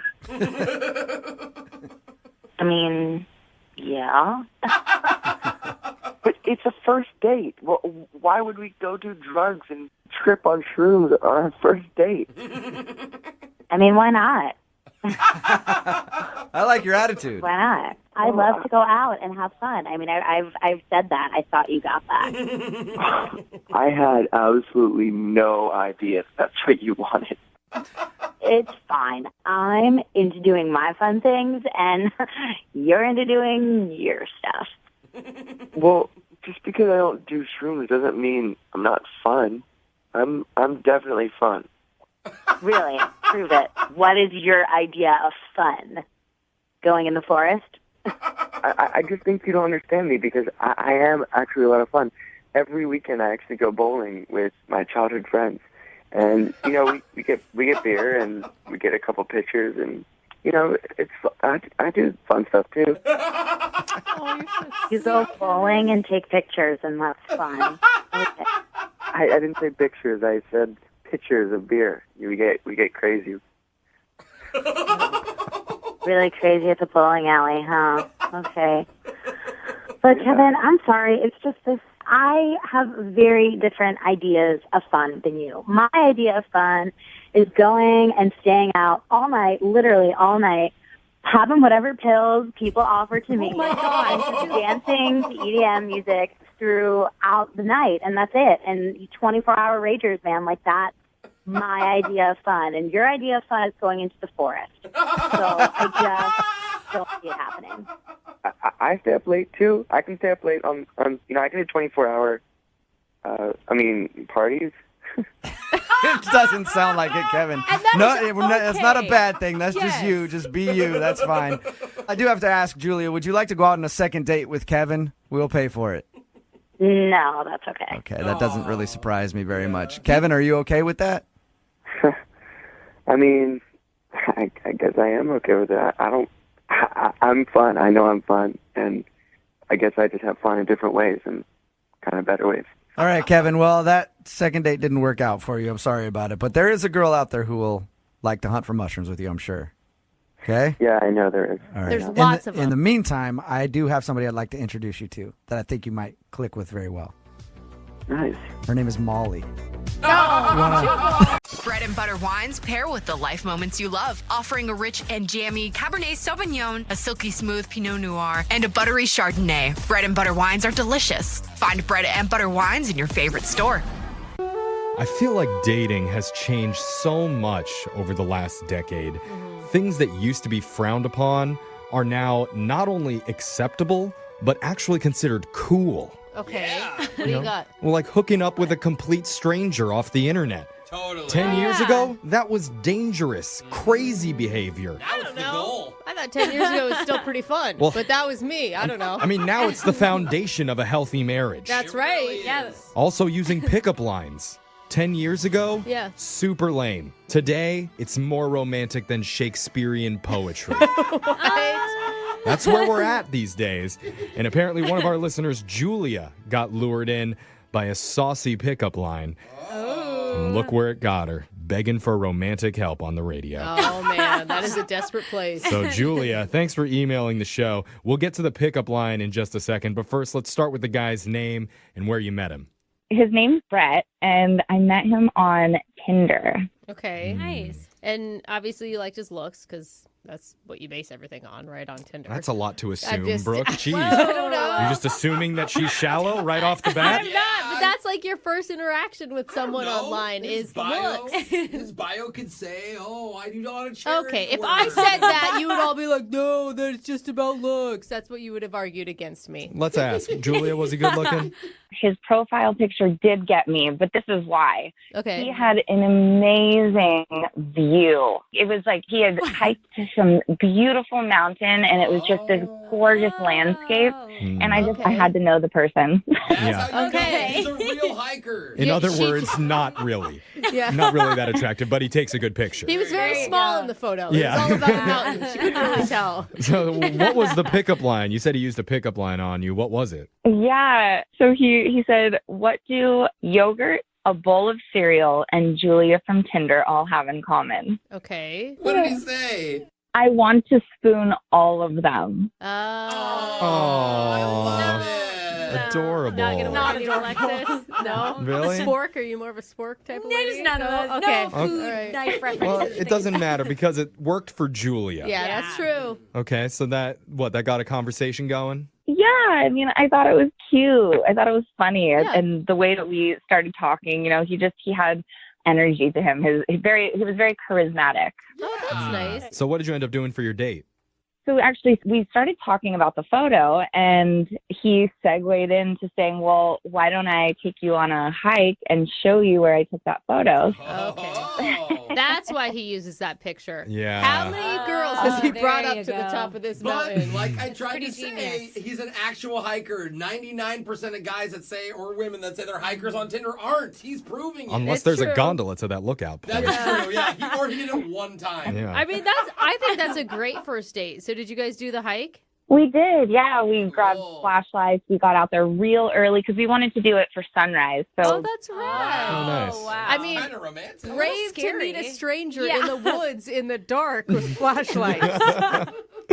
How did it go? it was great. We had great conversation.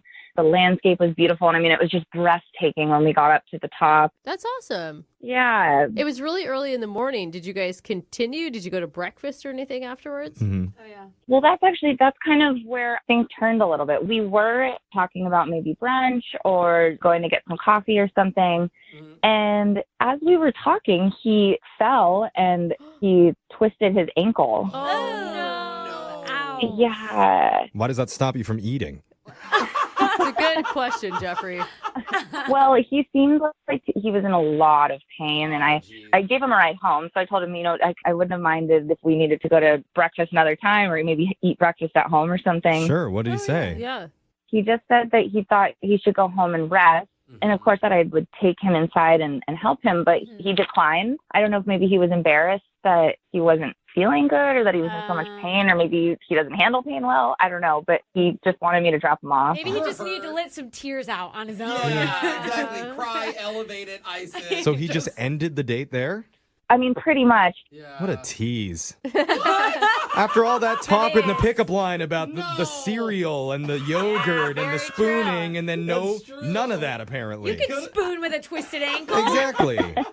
Yeah, so it was sad. I didn't want the morning to end. Yeah. I was a little bummed that he declined my help. Right. But you could see why. I mean, this for once, it's not like a crazy random experience. Like the guy hurt himself. He wanted to I don't know. recover. Men love to be taken care of. We Are do. you kidding me? Like, I think that there may have been something else going on. Maybe. They're the biggest babies. But that's kind of what I was thinking. It's been a week, and I'm thinking about it. As I dropped him off, he got out of the car, and for probably the first, 8 or 10 feet, he was walking normal, and then all of a sudden kind of kicked back into the limping, which was weird. And now later, I'm like thinking about it, and I'm like, does he have a girlfriend? Like, did he not want me to come inside because she's there? Like, my mind is racing because we haven't spoken since. He hasn't called me, I haven't called him, and I don't know what to do about that. Oh that my last God. little limping part was weird. Yeah. I hope he didn't fake an injury. It's really suspicious. Let's play a song. We'll come back. We'll call Brett for you, and we'll try and get you your second date update, okay? Okay, thank you. All right, hold on. Today, we're going to attempt to solve the mystery of the date who went limp. Oh, God.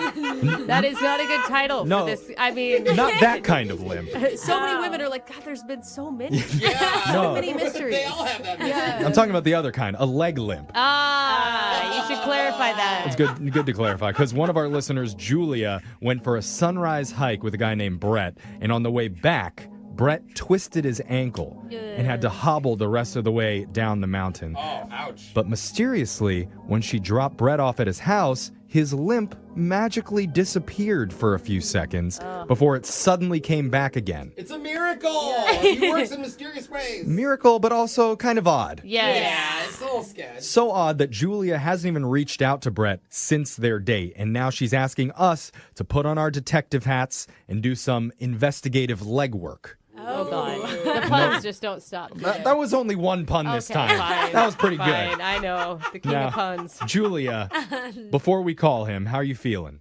Good. I guess a little confused. By the pun? He can explain it. I mean, that was actually pretty good. Thank you, Julia. I mean, it's one of those situations that if he really did fake an injury, what a coward, right? Like, you don't want to go out with him again if that's the case. Yeah, I just really want to know. For sure. Yeah. Okay, well, let's do it then. We're going to give Brett a call and try and get you your second date update. You ready? Yes, thank you. Okay, I'm dialing the number right now.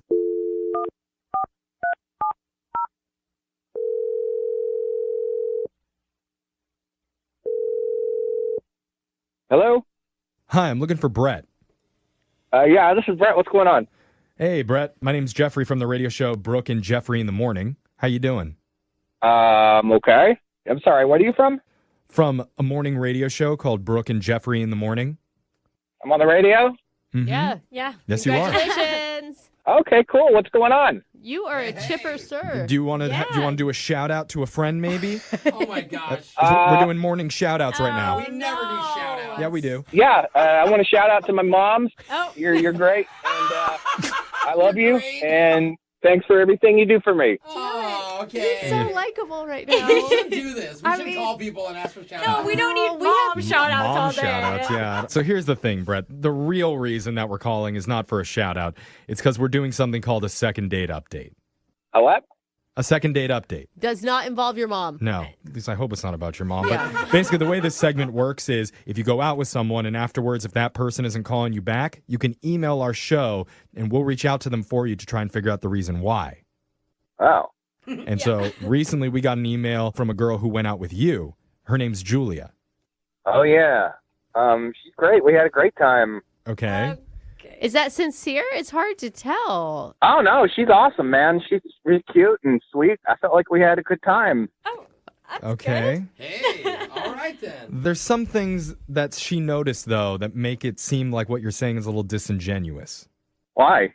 First of all, you haven't made a move. You haven't reached out to get in touch with Julia since your date happened. Yeah, I guess I haven't. Yeah, that tends to be a pretty strong indicator that you're interested in somebody. It's important. Try and get a hold of them. Yeah, that's true. Yeah. Yeah. And it wasn't like confirmed. You didn't leave the date on a very good note either. What do you mean? Well, she mentioned that you hurt your ankle when you were going down the mountain after your hike. Yeah, it sounded painful. Oh, yes. Yeah, you know what I did? Oh, it hurt. It was bad. God, dude. Yeah. Were you lying to her? She said she offered to go in and even help you because you were in such agony and you turned her down. Julie even said that when she dropped you off, you stopped limping for a little bit. It was a little suspicious. Yeah, I think it was like a tendon or something, and I must have been stepping on it right, and then I stepped on it wrong again. I'm not a doctor. Obviously. Yes, very obvious. I believe it. Thank God you're not. So wait, were you injured or were you not injured? Because she thinks that you did that to get out of the date. No, that'd be pretty pathetic, right? No judgment from us on the show if you faked it to get out of it. Like, I understand sometimes dates don't go the way you expect, but it'd be nice if you told the truth here. For her sake, because if you really do like her, like you've mentioned a few times, then you might lose her if you've been lying to her this entire time. Yeah. Look at you with that sage advice. Yeah, wow. I don't know what happened. I blacked out. Yeah. Oh, man, you know what? You're absolutely right. I feel awful. Yeah. Okay. Is your ankle hurts or? No, okay, here's the deal. I'm not proud of this. I'm a little embarrassed, but yeah, I was faking. You guys were right. You were faking, but you said you liked her. Why would you fake an injury? I do like her. She's really cute. She's really sweet. And we had a great time, but like, we were hiking, right? And hiking doesn't cost anything. And she was like, hey, why don't we go out to breakfast? And I am so broke right now. Oh, I have no money. And like, I didn't want to be like, oh, sure, can you pay for it? Okay. So then the ankle rolled. Yeah. I mean, I get what you're saying, man. It's hard. It's hard to date, especially when you're broke. It makes sense. But Yeah. it's also assuming that she wouldn't like you because you didn't have money. That's just kind of what we're told, isn't it? That chicks aren't going to dig you if you... Oh, please. Hold I on. have dated guys who could only take the bus to my house. I have dated guys that slept on cots. Okay, but in you're their not like brother's everyone. Let's not basement. speak on behalf of all women. You didn't end up with any of those guys. Yeah, but they were nice people, and I really enjoyed dating them. Now they're the punchline of all of your jokes. I think whether you're a gold digger or not, your first date, you want to set the tone. Whether she cares if you pay for a diner meal or not, he wants to be able to say, first date, I paid. Yeah. Well, see, I wasn't even 100% sure if and this is the other reasons I avoided her, is because I wasn't 100% sure I could even pay for a second date. Because here's the deal. 9-to-5 jobs have never worked for me. It's just the way I am. And so, like, I do, like, odd jobs on Craigslist and stuff like that. And it's been so dry lately that I just haven't been getting any work. So I was like, God, I would love to go out with her again, but what if I can't pay for a second dinner or lunch or anything, you know? It's not like a wait for mating kind of thing. Do you ever plan on getting a regular job? I mean, like a regular 9-to-5, like office job, I can't do it. It's awful. Just any job with a regular paycheck, I think, is Yeah. maybe helpful. Yeah, a lot of hiking. I'm just that kind of guy, you know. I just need variety. A regular schedule has just never worked for me. The instability of that, I could not get behind. I could see why you would Now we leave got that Brooke part on. out of the date. But I know you don't like working a job, but I got to tell you, Brett, part of my job here is to tell you that Julia's been on the other line listening and she wants to talk to you. No. She heard all that? Yeah, she heard everything. Yeah. I think, Julia, you there? No. Yeah, I'm here. Oh, how embarrassing. Oh, buddy. You're fine, bro. I mean, I've been like wondering if maybe you had a girlfriend or something all week, and maybe that's No. why you didn't want to. It's not a girlfriend. I don't have a job. Yeah, I heard. It sounds like you don't want a job. I don't want like a normal 9 to 5 job. What if it's a 9 p.m. to 5 a.m. job? What are you doing on Craigslist? People help people move and stuff. You see ads for that. Yeah, I help people move. Sometimes, people they need simple stuff. Yeah. Pick up somebody's groceries for older people or something like that. Okay. I mean, Julia, you've heard what really happened. How are you feeling at this point? So lying does not work in my book. Like, if you couldn't pay for the date, I would have paid. That's not a big deal. Right. Yeah, but you understand why I did it, right? If we go out to breakfast, I don't want to be the guy that's gonna finish the meal and go, "Oh, hey, can you pay?" Yeah, I mean, I understand that. I know that it can be kind of awkward in that kind of situation, but I just even just the whole faking the leg thing, that was just weird. So you're okay, Julia, with the no job situation? I guess, if you're not a 9 to 5 person, I understand that. I don't know. It sounds to me a little bit like Julia's more disappointed about the job situation than she is about the actual lie. That is literally the opposite about what she just. It's like you couldn't be more opposite of what she just said. I think maybe she's trying to make herself look okay in this situation. She's just telling you the truth. What does she have to lose? I mean, if a guy said that to me, I'd fake an injury. The real job thing, that he doesn't work. Yeah. No. Then you would fake one. Yeah. Julia, you're not lying. I mean, I'm not lying. Sure, him not having a job is, that's another thing too. I mean, I'd like to have the person I'm dating have a job. That'd be great. But it's really the lying thing that got me. I mean, I just don't think that's cool. Okay, if it's really all about the lie, then let's ask Brett. Brett, do you promise going forward not to lie to Julia ever again? I swear. You swear? Absolutely. No more lies. We have it confirmed. It's on record. Yeah. And no more limps, real or fake. Nothing. Yes. And with that being said, Brett, we would like to send you and Julia out on one more day, and we will pay for it. That's okay. Well, No, you don't have to do that. Brett, you're cool. It was a great hike, but it's okay. I don't need another date. Okay. well, man. that turned. So this is a lose-lose. He lies, he's not getting a second date. He tells the truth, he's not getting But a his leg's second not date. hurt. Yeah. That's good for him. I don't know. I think I just heard his ACL pop out of its socket. Yeah, the only thing that's hurting right now is my ego. I'm pretty bruised up over here. Oh, buddy. Mental limp. 92.5. Brooke and Jubal's second date update. Normally going into these phone calls, I have a little bit of information. But today, I don't know anything. What? I know nothing about the guy on the phone that wants to do a second date update today. Then why are we talking to him? He sent us an email that said, I need to do a second date update really bad. Please call me. So I figured, let's call him. What? All I know is he wants to do a second date update. He knows how to use an email account. His name is Alex. Okay. And I'm assuming that the girl he wants to call isn't calling him back, but who knows? Alex, how are you? Hi, I'm doing okay. Alex, what's with the vague email, man? I don't know. I didn't know what else to say. It's just that I wanted to do a second date update. Well, you could have given us a little background information on the date itself and what happened and why you want to call this girl. Oh, okay. Well, my bad. Tell us her name. Her name's Tiffany. Tiffany. Okay, tell us how you met Tiffany. I met her at the club. All right. Did you approach her? She approach you? How'd you guys actually? I approached her, yeah. Okay. And is this a move you make often at the club? No, actually, usually when I see a girl at the club, I can't get up the nerve to talk to her, and I go home lonely. Wow, that's a sad, truthful statement, sir. I love the honesty, Yeah. Alex. All right. So, Not good. So what made this time different? What made you finally go, you know what? For once in my life, I'm not going to go home lonely. I want to be happy.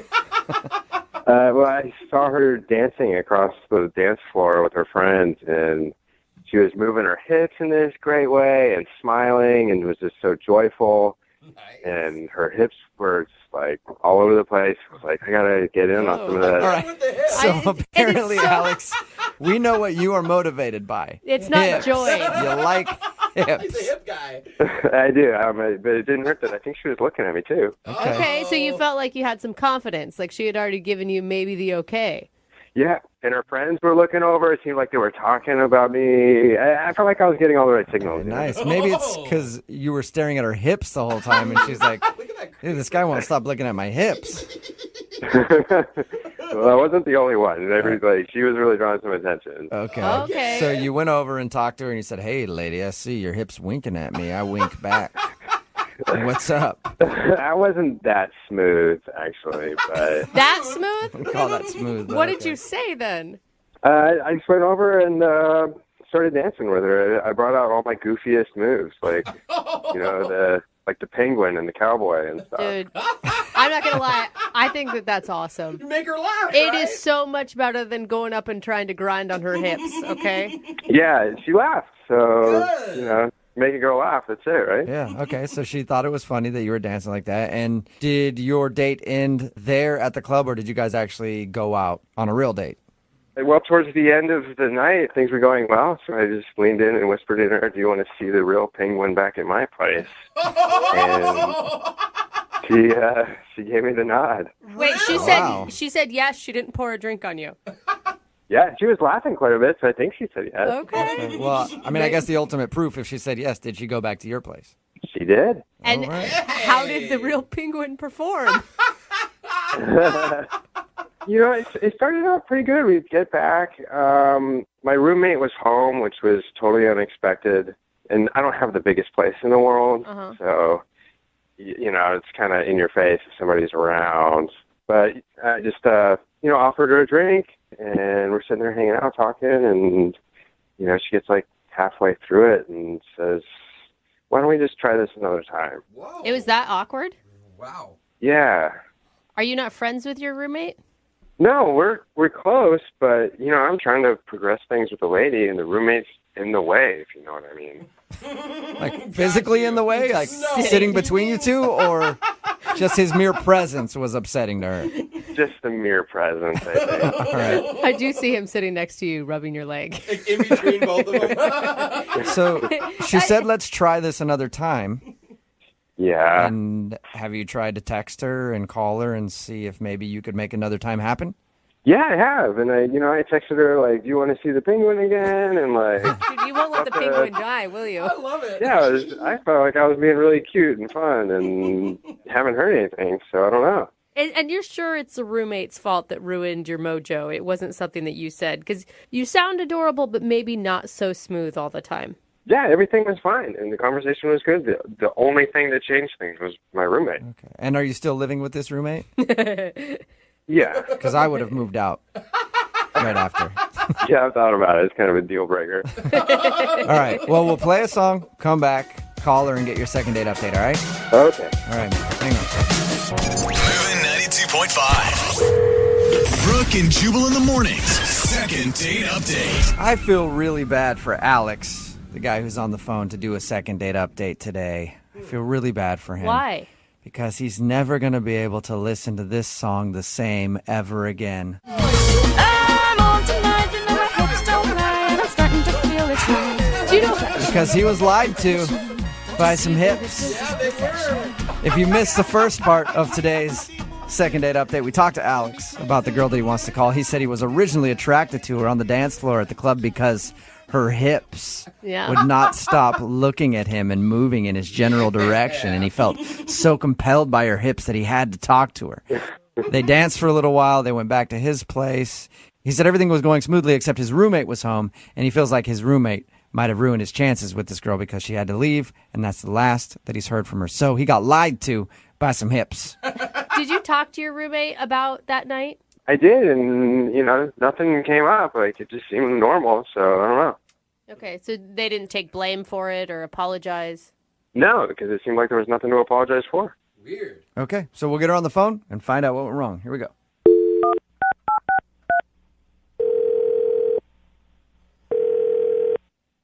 Hello? Hi, is Tiffany there? This is she. Hey, Tiffany, how are you? This is Jubal from Brooke and Jubal in the Morning. I'm okay. Who is this? Jubal from Brooke and Jubal in the Morning. It's a radio show. Oh, okay. I don't know it. First, I Sorry. thought maybe you were familiar I thought so with too. who Yeah. I was and who we were, but I guess not. I'm sorry. Sorry. Is this going to take long? No, it shouldn't actually. I just kind of have one question to ask you, and then we can let you go about your Okay. business. Okay, if it's quick, that's fine. Okay. It's about a guy named Alex that you recently went out on a date with. What? It's a guy named Alex that you met at the club, and then you went back to his house. The penguin, maybe that rings a bell. Yeah, no, I know who. Yeah. Okay, what? Okay, so Alex emailed us because he really liked you, but he says that you're not answering any of his phone calls or text messages, so he thought maybe we could get you on the phone and find out if something went wrong the night that you guys met. Yeah, it was a really weird night. Yeah. Why? It sounded, I mean, his description of it made it sound pretty normal. You mean you actually spoke with him? Yeah, he told us all about your date. Well, I guess it's not really like a date, but he told us all about the night that you guys met. Okay. I mean, everything he said was nice. He said that you guys seemed to have a good connection. You laughed a lot, and then you went back to his place, and then you left, and that's the last that he's heard from you. Yeah. It's so weird. Okay, I thought he was really sweet. I just was, I don't know. After the club, I was kind of shocked with everything else that happened. With everything else that happened. What he told us, it sounded pretty tame. What, he told you about his roommate, right? Yeah, he said that the roommate was there, and he feels like that killed the vibe. Yeah, it ruined everything. Yeah. Why is this? I mean, that shouldn't be that big of a deal, right? No, it was actually one of the most uncomfortable things the most uncomfortable situation I've ever been in. Why? Why? Everything was fine. First of all, I didn't know he had a roommate, but whatever, a lot of people do. So when we started to go there, he told me his roommate shouldn't be home, but then she was. Okay, so it was a female. Yeah, female, but it wasn't, oh my God, I can't believe he didn't tell you this. Okay. It was his ex-wife. Wait, what? Oh! His roommate is his ex-wife? Is that what you just said to us? Yeah. He lives with his ex-wife. He didn't tell us that at all. He just said my roommate. Yeah, that's exactly what he said to me too, is his roommate. And then she came into the room, was talking or whatever.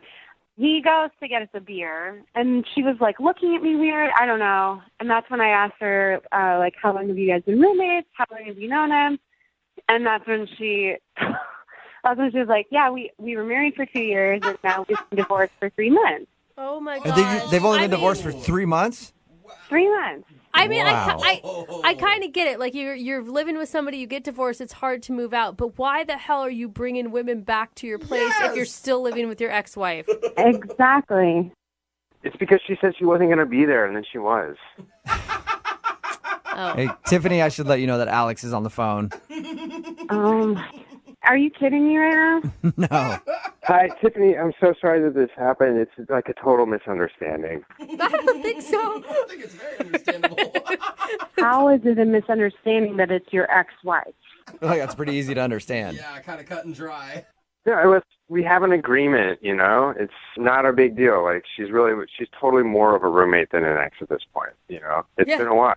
3 months. 3 months. It's been all 3 months that you've been divorced. Well, yeah, we got divorced just 3 months ago, but the marriage was over way before that. Well, maybe you should have told us that your roommate was your ex-wife. We might have known what the problem was. I think it's the fact that it was a female is what the major problem was. No, I mean, No. maybe, No. but no. No, that is not the issue. The issue is that you are living with your ex-wife and you're inviting other females to come over, and that is not okay. I understand where you're coming from, but her and I have an agreement, and we'll text each other when we're coming home, and we'll clear out, and that's just the way it's supposed to be. And it doesn't happen. Like a normal roommate. So wait. Yeah, sort of. It obviously didn't work very well if she hung around and then told your lady friend that you brought over that you guys were married at one point. She never should have said that in the first place. It's against the rules of our agreement. So she broke the rules, and that's why you got screwed out of this date. Can I say one other thing? Sure. When he was going to get the beer and I was like left in the room with her, I heard him whisper to her, now that I understand the circumstances, he whispered to her, "Hey, you have to sleep on the couch tonight." And I did not understand what that meant. Well, obviously now I do. Are you kidding me? You guys are still sharing a bed? It's a one-bedroom. We bought the place a long time ago, and we're just, we're kind of stuck with it for a little while. It's not a big deal. It is a big deal. It's a huge deal. Look, we do sleep in the same bed, but we have a body pillow that we put between us. Oh, all right. Yeah, it's all good. It's like a bumper. Exactly. I've never done anything with anybody I've been in a bed with if there's a body pillow between us. Completely blocks it. It does work. It works. Oh. Well, there you go. Great. Tiffany, what are you worried about? He's got a body pillow between his ex-wife, who is his roommate now. Would you like to go on a second date with him? Yeah. We will pay for it. No, I don't think so. No, Why? no way. That's so shocking that you don't want to go out with somebody that sleeps with their ex-wife every night. Right? It's weird, isn't it? Yeah. You have too high of standards, Tiffany. Well, it's your loss because, nowadays life is complicated and people are stuck in different homes, like after the recession. It's just the way it is. Yeah, that's the way it is. Tiffany, That's look. the way it is. Tiffany, if you want to be successful in the dating world, you're going to learn that you're going to have to date men who are living with their wives. Current or ex. Brooke and Jubal in the morning. When he was going to get the beer and I was like left in the room with her, I heard him whisper to her, "Hey, you have to sleep on the couch tonight." Are you kidding me? You guys are still sharing a bed? It's a one-bedroom. We do sleep in the same bed, but we have a body pillow that we put between us. Oh, all right. Yeah, it's all good. Got a text in at 78592 that says, "This situation is more common than you guys think. I have a bunch of friends who are doing this right now." The situation is from today's second date update. This guy, Alex, wanted to call a girl named Tiffany. They met one night, went back to his place, and his roommate was there. And that's what turned her off. Because his roommate was not just his roommate. His roommate is actually his ex-wife. And she found out that, they actually sleep in the same bed at night because they have a one-bedroom apartment. So it kind of killed the mood a little bit. You think? And he was like, "It's been over for a while. Our marriage wasn't even that long. We're more friends than anything." But still, It doesn't matter. you can see how she was a little apprehensive Yeah, to date him. Let me jump into your marital bed or ex-marital bed and sleep on her side. Ooh, it smells just like her. Yeah. Knowing that the ex-wife is out on the couch Right. while they're messing around. It's just too soon for this guy to go out and fully date, I think. I Yeah. think he needs to get his stuff together a little bit before. Or date, but not necessarily bring the dates Exactly. back There to you go. you and your Exactly. ex-wife's apartment. Or suggest, hey, why don't we go back to your place? There it like, is. why would you bring him back to your place? Well, I have roommates. Oh, that's cool. I have roommate. You know what? Go back to my place. I got a roommate. Yeah. Oh, wait, that's your ex-wife and you sleep in the same bed? There's a body pillow. But stop being so judgy. Yeah, get over here and kiss me. What are you doing? Yeah. So they decided not to go out again. I'm wondering how many people are actually in this situation, though, because I bet you it happens more than you think. I'm wondering how many girls and how many guys the ex-wife have brought back to the place that had no idea Oh, that's true. that they were living Because together. they have the rules. They Right. said they coordinate with each other, like, "Hey, I have a date tonight, so please don't be home." And for whatever reason, she was actually at the apartment that night. Yeah. I think the last time probably went wrong and she's getting a little payback or She- something. That's my guess, you And know? it just shows the difference between men and women here, because all the dudes texting and are like, "I would have still done it. Yeah, of course. they Wouldn't have do. mattered to me." And all the women are like, "No, that's disturbing. I don't want to mess around with some dude while his ex-wife is there." Yeah, even if she's I don't out even, on the couch, you it still don't, doesn't matter. Okay, you don't even want to see pictures of an ex in a picture frame. And we're talking about like an ex-girlfriend, let alone have the actual woman in the other room. Yep. Just hanging out on the couch while you guys do your thing. Yeah. You can come out and compare notes after. She's just catching up on her Real Housewives. Sorry about that. Hope we weren't too loud in the other room. Is that everything okay? Somebody Made you texted guys in. a cheese platter. What do you want for breakfast? Somebody texted in, "Why didn't the wife leave?" Because it's her house. I don't think she has to. I think he needs to change the way he's dating more than being like, "Get out." I know you live here, but you're going to have to sleep outside tonight. Are you single and feeling out of the loop? Put away that mouse and get out of the house. Join In the Loop, Seattle's brand new activities club just for singles. Go to intheloopsingles.com today.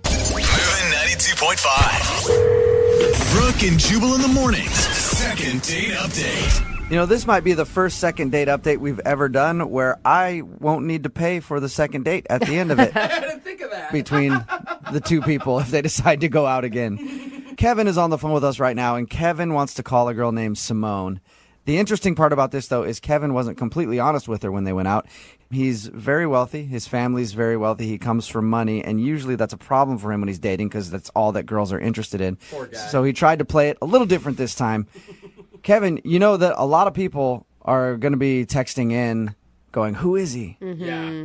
What's his name? Even I want to know. And I promised Kevin we wouldn't say who it is, but I can tell you I talked to him off the air, and all he'll let me say is that his family got all their money in the tech industry.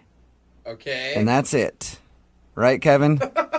Yep. But I have confirmed it. It's legit. Kevin is a very, very wealthy man. Really? Yeah. Like very wealthy, Jubal? Yeah, that's what he said. I just wanna let it know. go. Yes, very wealthy, Jose. I know you have problems paying your car payment. Yeah, he has more money than you.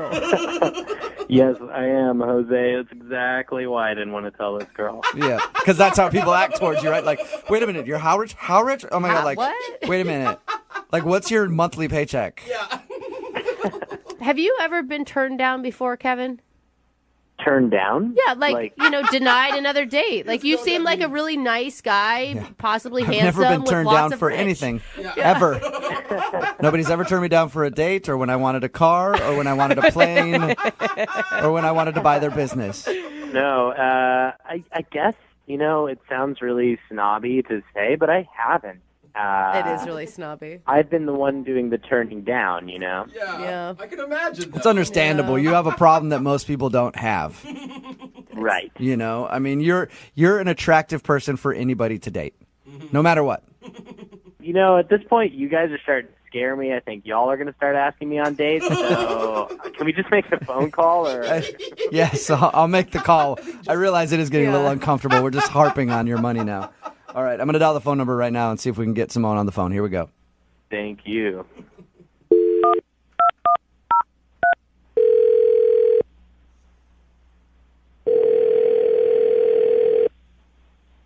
Hello, Hi, can I speak to Simone, please? this is Simone. Hi, Simone. How are you? This is Jubal from Brooke and Jubal in the Morning. I'm sorry, where did you say that you're from? Jubal from Brooke and Jubal in the Morning, the radio show. Okay. I'm not familiar with that show. Oh, so you're the one. I don't get it. Yeah, you're not supposed to, really. That's fine. So if you don't listen to our show, I'm calling you today because you recently went out on a date with somebody who does listen to our show, and he asked me to get a hold of you. His name is Kevin. Okay. He's texted you a few times and hasn't heard anything back. Did you not like going out with Kevin? This is just really weird that you're, calling me and asking me about this. I understand. We make a ton of these phone calls. It's never not weird. But do you have a few minutes to tell us about your date with Kevin? I don't know. Is this going to, get really weird and personal? Because I definitely don't want to do that. Get as personal as you want it to get. We're just wondering why you're not calling him back. That's all. And he's wondering why you're not calling him back. I don't know. I just guess I didn't really get the right kind of vibe from him. Was he like too nice? I mean, we talked to him. He sounded really nice. Maybe too nice? No, he was appropriately nice. He's the right level of nice. I don't know. There's just something about him that didn't quite come across as the kind of person that I would normally want to date. Is he creepy? No, he wasn't creepy. He was sort of, frumpy. Frumpy? Yeah. My first impression was that he wasn't making a lot of effort for this date. So you like he dressed poorly? Yeah, I mean, it's not like he seemed he hadn't washed. I don't know, like I was wearing heels and I was wearing a really cute dress and I wanted to make a good impression and I didn't get the idea from him that was important. Were you? What? Because I always think frumpy, immediately I think chubby. Are you not attracted to him because of his body No, build? he's cute. Not frumpy like chubby, just frumpy like I threw this on and whatever. So you feel like he didn't put in enough effort to try to impress you? Yeah. He was very polite. It's not like he was a jerk or anything. He was a nice person. I just had this sort of feeling from him that he is not a particularly motivated person or has any sort of real kind of hustle. Really? You know what? There's nothing more unattractive to me than somebody who isn't motivated. I will agree with you on that. And so that's the vibe that you got, huh? Yeah, I mean, he just seemed kind of vague and uninspired, and I have a lot of passion, and other people who have a lot of passion, when he just didn't seem to have a thing that he was really excited about. You don't want to date somebody that's going to sit on the couch and just watch Netflix all day, suck your bank account dry, right? Yeah, I understand that completely. You know, you want to be with somebody who wants to make something of themselves. And what is wrong with that crazy person in the background? Sorry. I'll explain to you why Jose's laughing so hard. Okay. I think I might know why you had a hard time connecting with Kevin. Yeah. We talked to him a little bit, and he told us he was trying something different with this date. A lot of his previous dates judged him for how much money he has. So he was trying to sort of dumb himself down, I guess, to not seem like he was as wealthy as he is. Why would somebody do that? That doesn't even make sense. He told us that he wanted a normal dating experience with a regular girl that he met online. Yeah, but a normal dating experience, you still, like, put on a button-down shirt. I mean, that doesn't even... I'm with her. Listen, as rich as this dude is, he probably doesn't even know what a normal guy dresses like. Seriously. But wait, who is this person? Is this guy some famous person? And No, if you looked him up online, you would know who he is. Are you going to tell me? I don't know what I'm supposed to do with this information. I'll just let you talk to him. How about that? Hi. Oh, my God. Yeah, that's Kevin. He's actually on the other line and been listening this whole time. Oh, my God. You've been listening? Uh-huh. Oh, my God, Kevin. I'm sorry I called you frumpy. That's totally fine. I was actually going for it, going for a certain look. So I can totally see what you were seeing. I just feel like I don't know what I'm supposed to do with this information because whoever this person was that you were, like, trying to pretend to be I don't think that's going to get you any more dates either. I don't... I want to be clear. It wasn't like I was trying to be someone else. I just didn't want to divulge everything about my life and, like, have you get obsessed about, like, my family and money like everybody else I've gone out with. Well, I think at this point, the only thing I can do is just ask you who your family is. Yeah, that's what I was avoiding. I don't want it to be about that. I don't want it to be, like, some sort of, like, I'm wooing you with cash here. Well, I wouldn't want it to be about that either, and I'm sorry that you've had that experience. I understand why you've had that experience, but give me a chance to not be that kind of person. So wait, I can't tell. Simone, do you want to go out with him again, or do you not want to go out with him because you still think he's boring? I can't tell. Yes, I want to go out with him again. I just need Kevin to promise to be authentic. Okay. Well, at this point, I would love to ask you guys if you'll go out on a second date. I will pay for it. We already know Simone wants to go out. Kevin, would you like to go out with Simone again? I'm going to have to pass. I'm going to have to say no, man. What? Really? This just didn't... What? This just didn't work out the way I wanted it to. You're the one that called in to get a second date. And you're the one that told her about the money.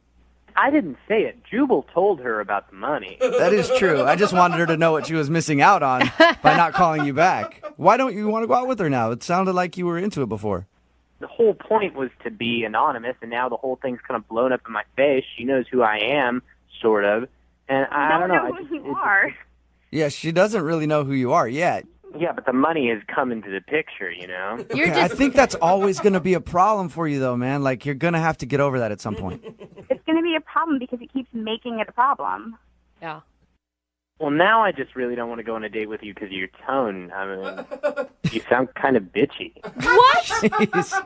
You know what? Good luck. I don't want to go on a date with you either. Oh, great. Well, maybe I'll date one of the actual radio listeners rather than you. So You want to date one of our Good listeners? luck with that, buddy. Hey, trust me, I can get you a date with one of our listeners. Text in 78592. You know they're only going to be interested in you for your money, though. That's it. Money doesn't buy a personality.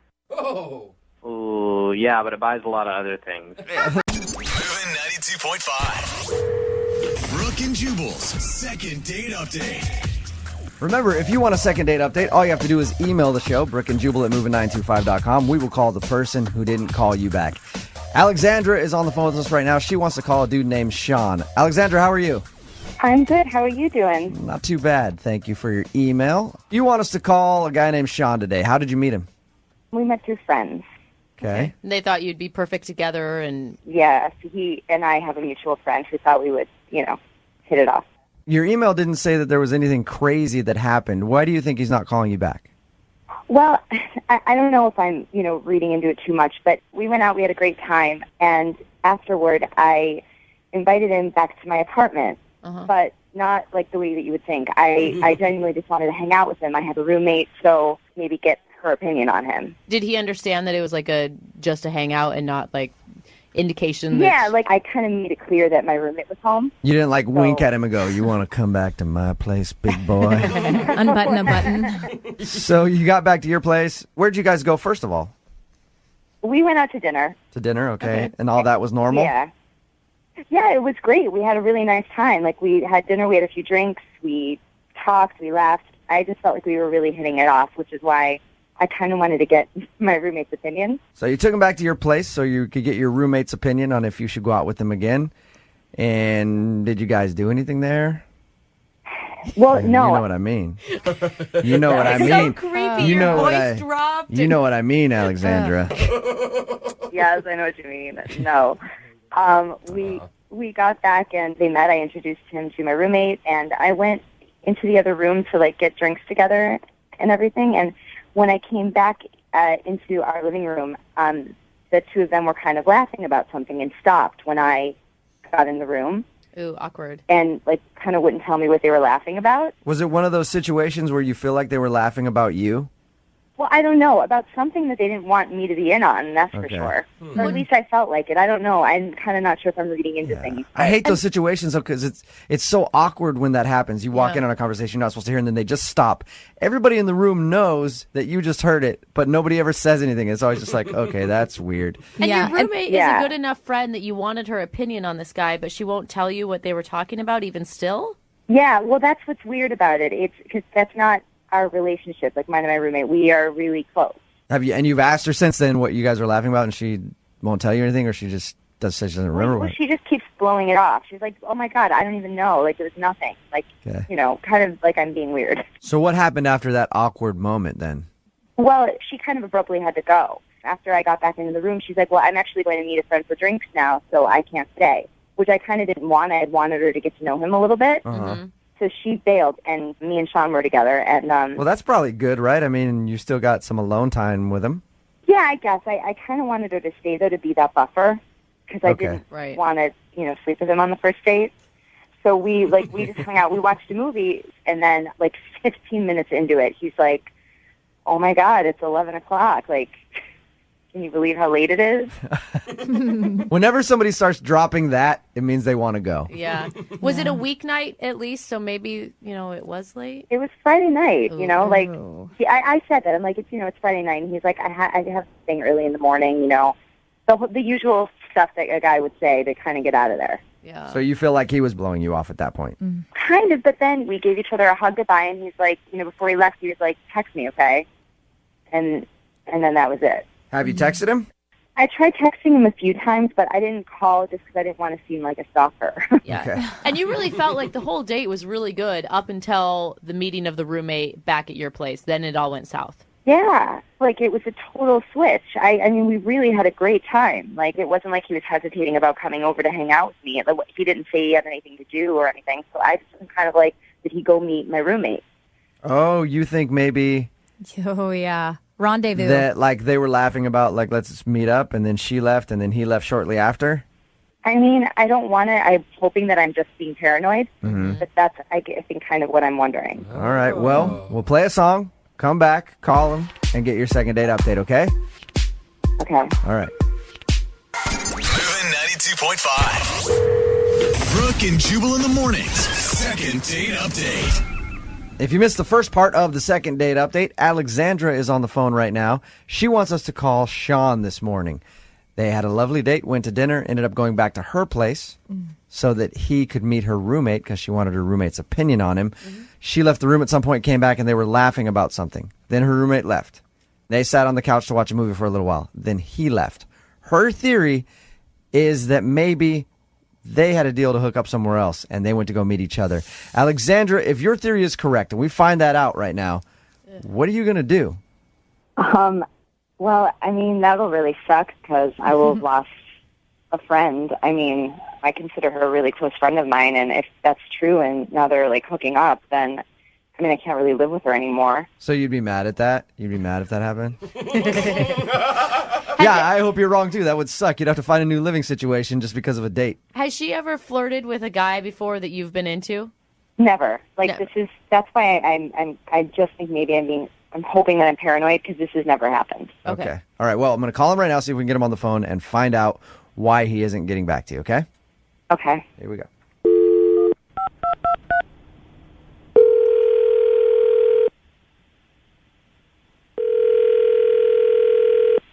Hello? Hi, is Sean there? Yeah, this is Sean. Hey, Sean, how are you? This is Jubal from Brooke and Jubal in the Morning. What? This is Jubal from Brooke and Jubal in the Morning, the radio show. All right. Cool. We do a segment on our show. It's called the Second Date Update. And what that is if you go out on a date with somebody and then blow them off, they email us and ask us to call you and find out why. So you recently went out on a date with one of our listeners. Her name is Alexandra. Okay. So you remember Alexandra? Yeah, I remember Alexandra. Did you like her?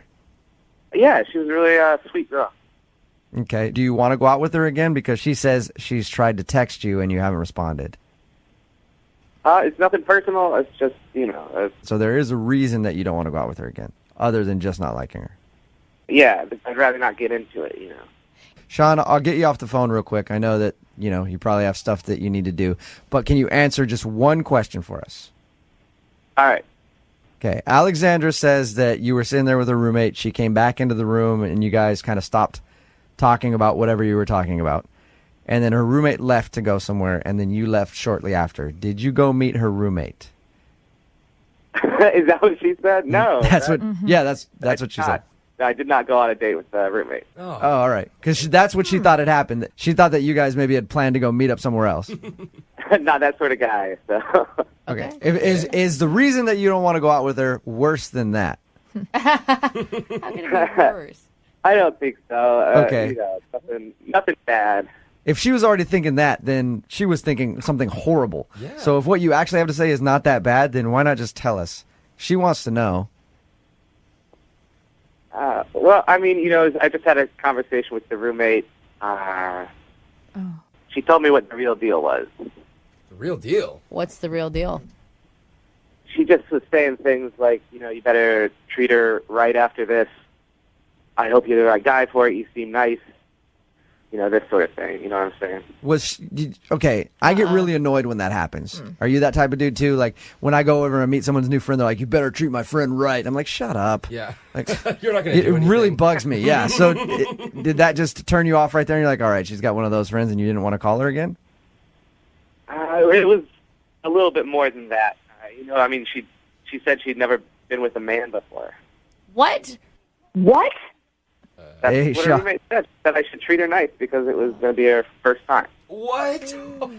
So her roommate told you that she was a virgin. What is she doing? Yeah, she said she was a virgin. How is that Man. one place to ever bring that up? Oh my god. That sucks. But I do kind of see your point, Sean. That's a lot of pressure and a lot of bad sex. Yes. Oh, come on. Alexandra is actually on the phone right now and heard what you just said, Sean. Girl. Are you kidding me? No, I'm not. Are you kidding me right now? Is this for real? Alexandra, I am so sorry. I can't believe she said that to you. I mean, I was a little shocked, too. I can't believe that this is happening right now. Is that true, Alexandra? You've never been with a man in the biblical sense before? Well, you know what? Yeah, but I didn't need that to be broadcast, and I can't believe she would betray me like that. I can't believe this. Unless she's been telling all the guys that you've been going on dates with, and you just are now finding out about it. Yeah, that's why she hasn't lost her virginity. Exactly. Yeah. That's why dudes keep leaving. I mean, Alexandra, there's going to be a special guy, going to be able to treat you right and do all these things. It's just a little bit too special, for me, I think. You know how... Are you kidding me? I thought guys liked that. No. Nope. Most of us don't. I feel like girls can sometimes, they can get a little clingy after the first time. I was just about to ask you what your reasoning is, Sean. Is it because you don't want her to get too attached and you're not looking for that kind of relationship? Yeah, it's such a high-pressure situation. The girls, they take it really seriously. They remember, every little detail about the first time. Sean, you're making a big assumption that she was ever even going to sleep with you, dude. I was just going to say that. How do you know that I even wanted to sleep with you? Well, if we had been on a couple more dates, bound to happen eventually. Alexandra, you've met Sean. I've met him now on the phone for a few minutes, and I don't think anybody can resist him. Yeah, Jubal's pants are already off. You don't know. I mean, Sean, how about this? Because think about it. If you guys actually got to know each other, maybe you would be like, I want to be that guy. You see what I'm saying? Yeah. You got to understand, it's just a lot of pressure for a guy to be somebody's first. I think some guys might be into that. I think there's definitely somebody out there for you.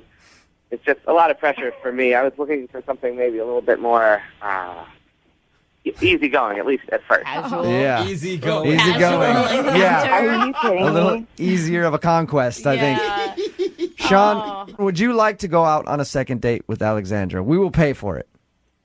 Give it another shot. Yeah. Who knows? Maybe you'll want to take her virginity. That's a weird. I know that's a weird thing to say, but That is the dumbest basis for whether or not he should go on a date with her. do you want to go out on a second date? Oh, my gosh. I'm going to have to say no on this one. Alexandra, you have anything to say to him?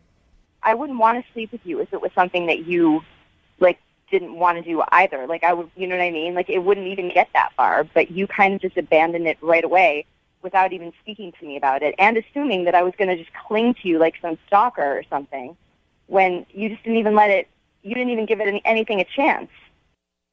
Alexandra, I'm sorry you didn't get a second date. Yeah, it's fine. Good luck in the future. If you're worried about getting that V card taken, don't worry. We've got tons of texts in right now at 78592. Moving 92.5. Brooke and Jubal's second date update. The guy on the phone for a second date update today met a girl at a place where you normally wouldn't think you'd meet a lot of single ladies. As a matter of fact, most of the people at this place have probably never even talked to a woman before. Whoa. What is it? A Magic the Gathering event. Oh, come on. Is where he says that he met the girl that he wants to call today. His name is David. David, how are you? I'm good, Jubal, but I just want to let you know that there are some women at this Magic the Gathering interest group / club. There are definitely some women. You're right. The majority are men, but there are some women. David, you listen to the show a lot. Obviously, you emailed in for a second date update. Oh, yeah. I love the show. Okay, so you obviously know that if you told me you were meeting at a Magic the Gathering event, I was going to rip on you a little bit. Yeah, no, that's I can hang with the best of them. So do your worst. Oh, you're so cute, darling. What is this? You said you met this girl at a Magic the Gathering event. I'm not really that familiar with. I know you have cards and things like that. What exactly is Magic the Gathering for people who don't know? Oh, okay. Well, Magic the Gathering is a trading card game where you use spells and artifacts and mystical beings to defeat your opponents, also known as planewalkers. So, it's highly entertaining. It's great. As soon as you saw this girl at this event, were you excited? Oh, immensely. She, like I said, we have some girls, but then when Tori walked into the room, everyone's ears and eyes perked up. All my friends, she was cute. I bet other things perked up too, didn't they, David?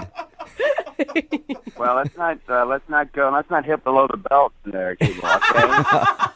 Okay. So sorry, you were saying that everybody was excited when she walked in and joined the group, right? Yeah, she walked in. I was taken aback. She was very cute, and I became nervous, as you can imagine. Yeah.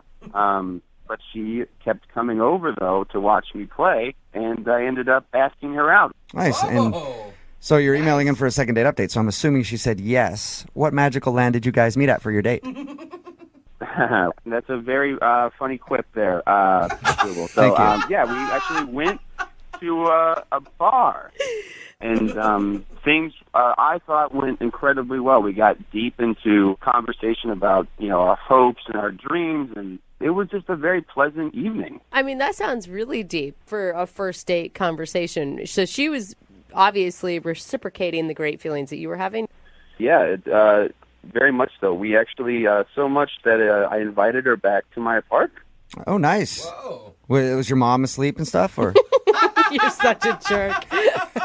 Yeah, well, I have a job. I have a job. I have my own place. I am an adult. All right, I'll stop messing with you, man. So once you got back there, how did everything go? Was it cool? It was great. I opened a bottle of wine, and I just felt very close with Tori. It felt actually closer than anyone else I've ever been on a first date with, and I just wanted to share kind of everything with her in that moment. It was very nice. If everything went so well, then why do you think she's not calling you back? Well, I don't know. That's why I'm calling you guys. I mean, I left to go open a second bottle of wine, and when I came back, she was gone and just sent me a text about 20 minutes after she had left saying, "Sorry, I had to leave. Emergency." That's a direct text. So you never got a goodbye from her at all? No, nothing. And she hasn't returned any of my texts or calls, and she hasn't even come back to the Magic Club. So I don't know what the deal is. Are you worried that maybe you came on too strong, like it was too much for her? I thought about that, of course, but that's the way that my mom, who does not live with me at all, has taught me to be open. So that's kind of I feel like I was true to myself, and I'm happy with that. I just want to know where she stands. Mm-hmm. Okay, so she just disappeared and then sent you a text 20 minutes later saying, "Sorry, I had to leave. I had an emergency." Yeah. Did you get a kiss or anything while you guys were hanging out? Well, no, I I didn't get a kiss. Maybe I should have tried. I was talking a lot. I guess I just didn't go in for the kill, so to speak. Okay. It's just hard to imagine any emergency that would require you not to be able to walk to the kitchen and tell the person that you're leaving, Yeah, and that's been bothering me. So that's kind of why I hope you guys can help me out and maybe get a hold of her and, my God. maybe find out what happened. David, why didn't we think of this? It just dawned on me. What are you talking about? Invisibility cloak. She had one. She had to have had one. That's how you didn't see her when you came back from the kitchen. I get it. That's very funny. Can you just help me out, though? I just really, I really like this girl. Okay, we'll play a song. We'll come back. We'll call her and get your second date update, all right? Great. Thank you so much. You're welcome. Hang on, man. Moving 92.5. Brooke and Jubal in the mornings. Second date update. Imagine this. You're sitting with your friends playing Magic the Gathering. And then into the room walks a fair maiden. Oh. So what dost thou do? You walk up to her and you wonder, does she have spells of enchantment? Is she a succubus? Possibly. I don't know what that is. Is she a vixen? Most definitely. So you pull out your conjuring stick and you ask her if she'd like to come back to your place to peruse some elixirs. What does that mean? I don't really know what that means at all. I was just making up a bunch of stuff because the guy on the phone for the second date update today, David, met the girl that he wants to call at an event that he goes to for people who play Magic the Gathering. They play Magic cards and stuff. He met her there. They had a connection, and then they went back to his place where they hung out for a while. And then he went to go open a bottle of wine and came back, and she had left. She never said goodbye to him or anything. 20 minutes later, I guess, she shot him a text message that said basically, I had an emergency and I had to leave. David, are you ready to give the fair maiden a call? Yes, I am. Great intro, by the way, Cubo. Very appropriate. I loved it. Did I get all the terms correct? I'm not very familiar with magic. You got 0 of the terms correct. 0. Okay, you're a noob. That's what we call a noob. Okay. A noob. I'm just worried about the conjuring stick still. I feel like that should be put away on the first date. Yeah, the conjuring stick doesn't come out for a little bit. I'm a gentleman. Keep your conjuring stick in your pants, okay? All right. I'm going to dial the phone number right now, get her on the phone, and see if we can figure out why she's not calling you back. You ready to go? I am, yes. All right. Hi, it's Megan. I'll get back to you as soon as I can. Well, that's not her, is it? You know what, David? She's a changeling. We were trying to call a woman named Tori, but she has turned into Megan. It could be that you just misdialed. It could be that I dialed the wrong number, or I think she's a changeling. I don't ever dial wrong numbers, David. What is a changeling? All right, let's see if I can get it right this time.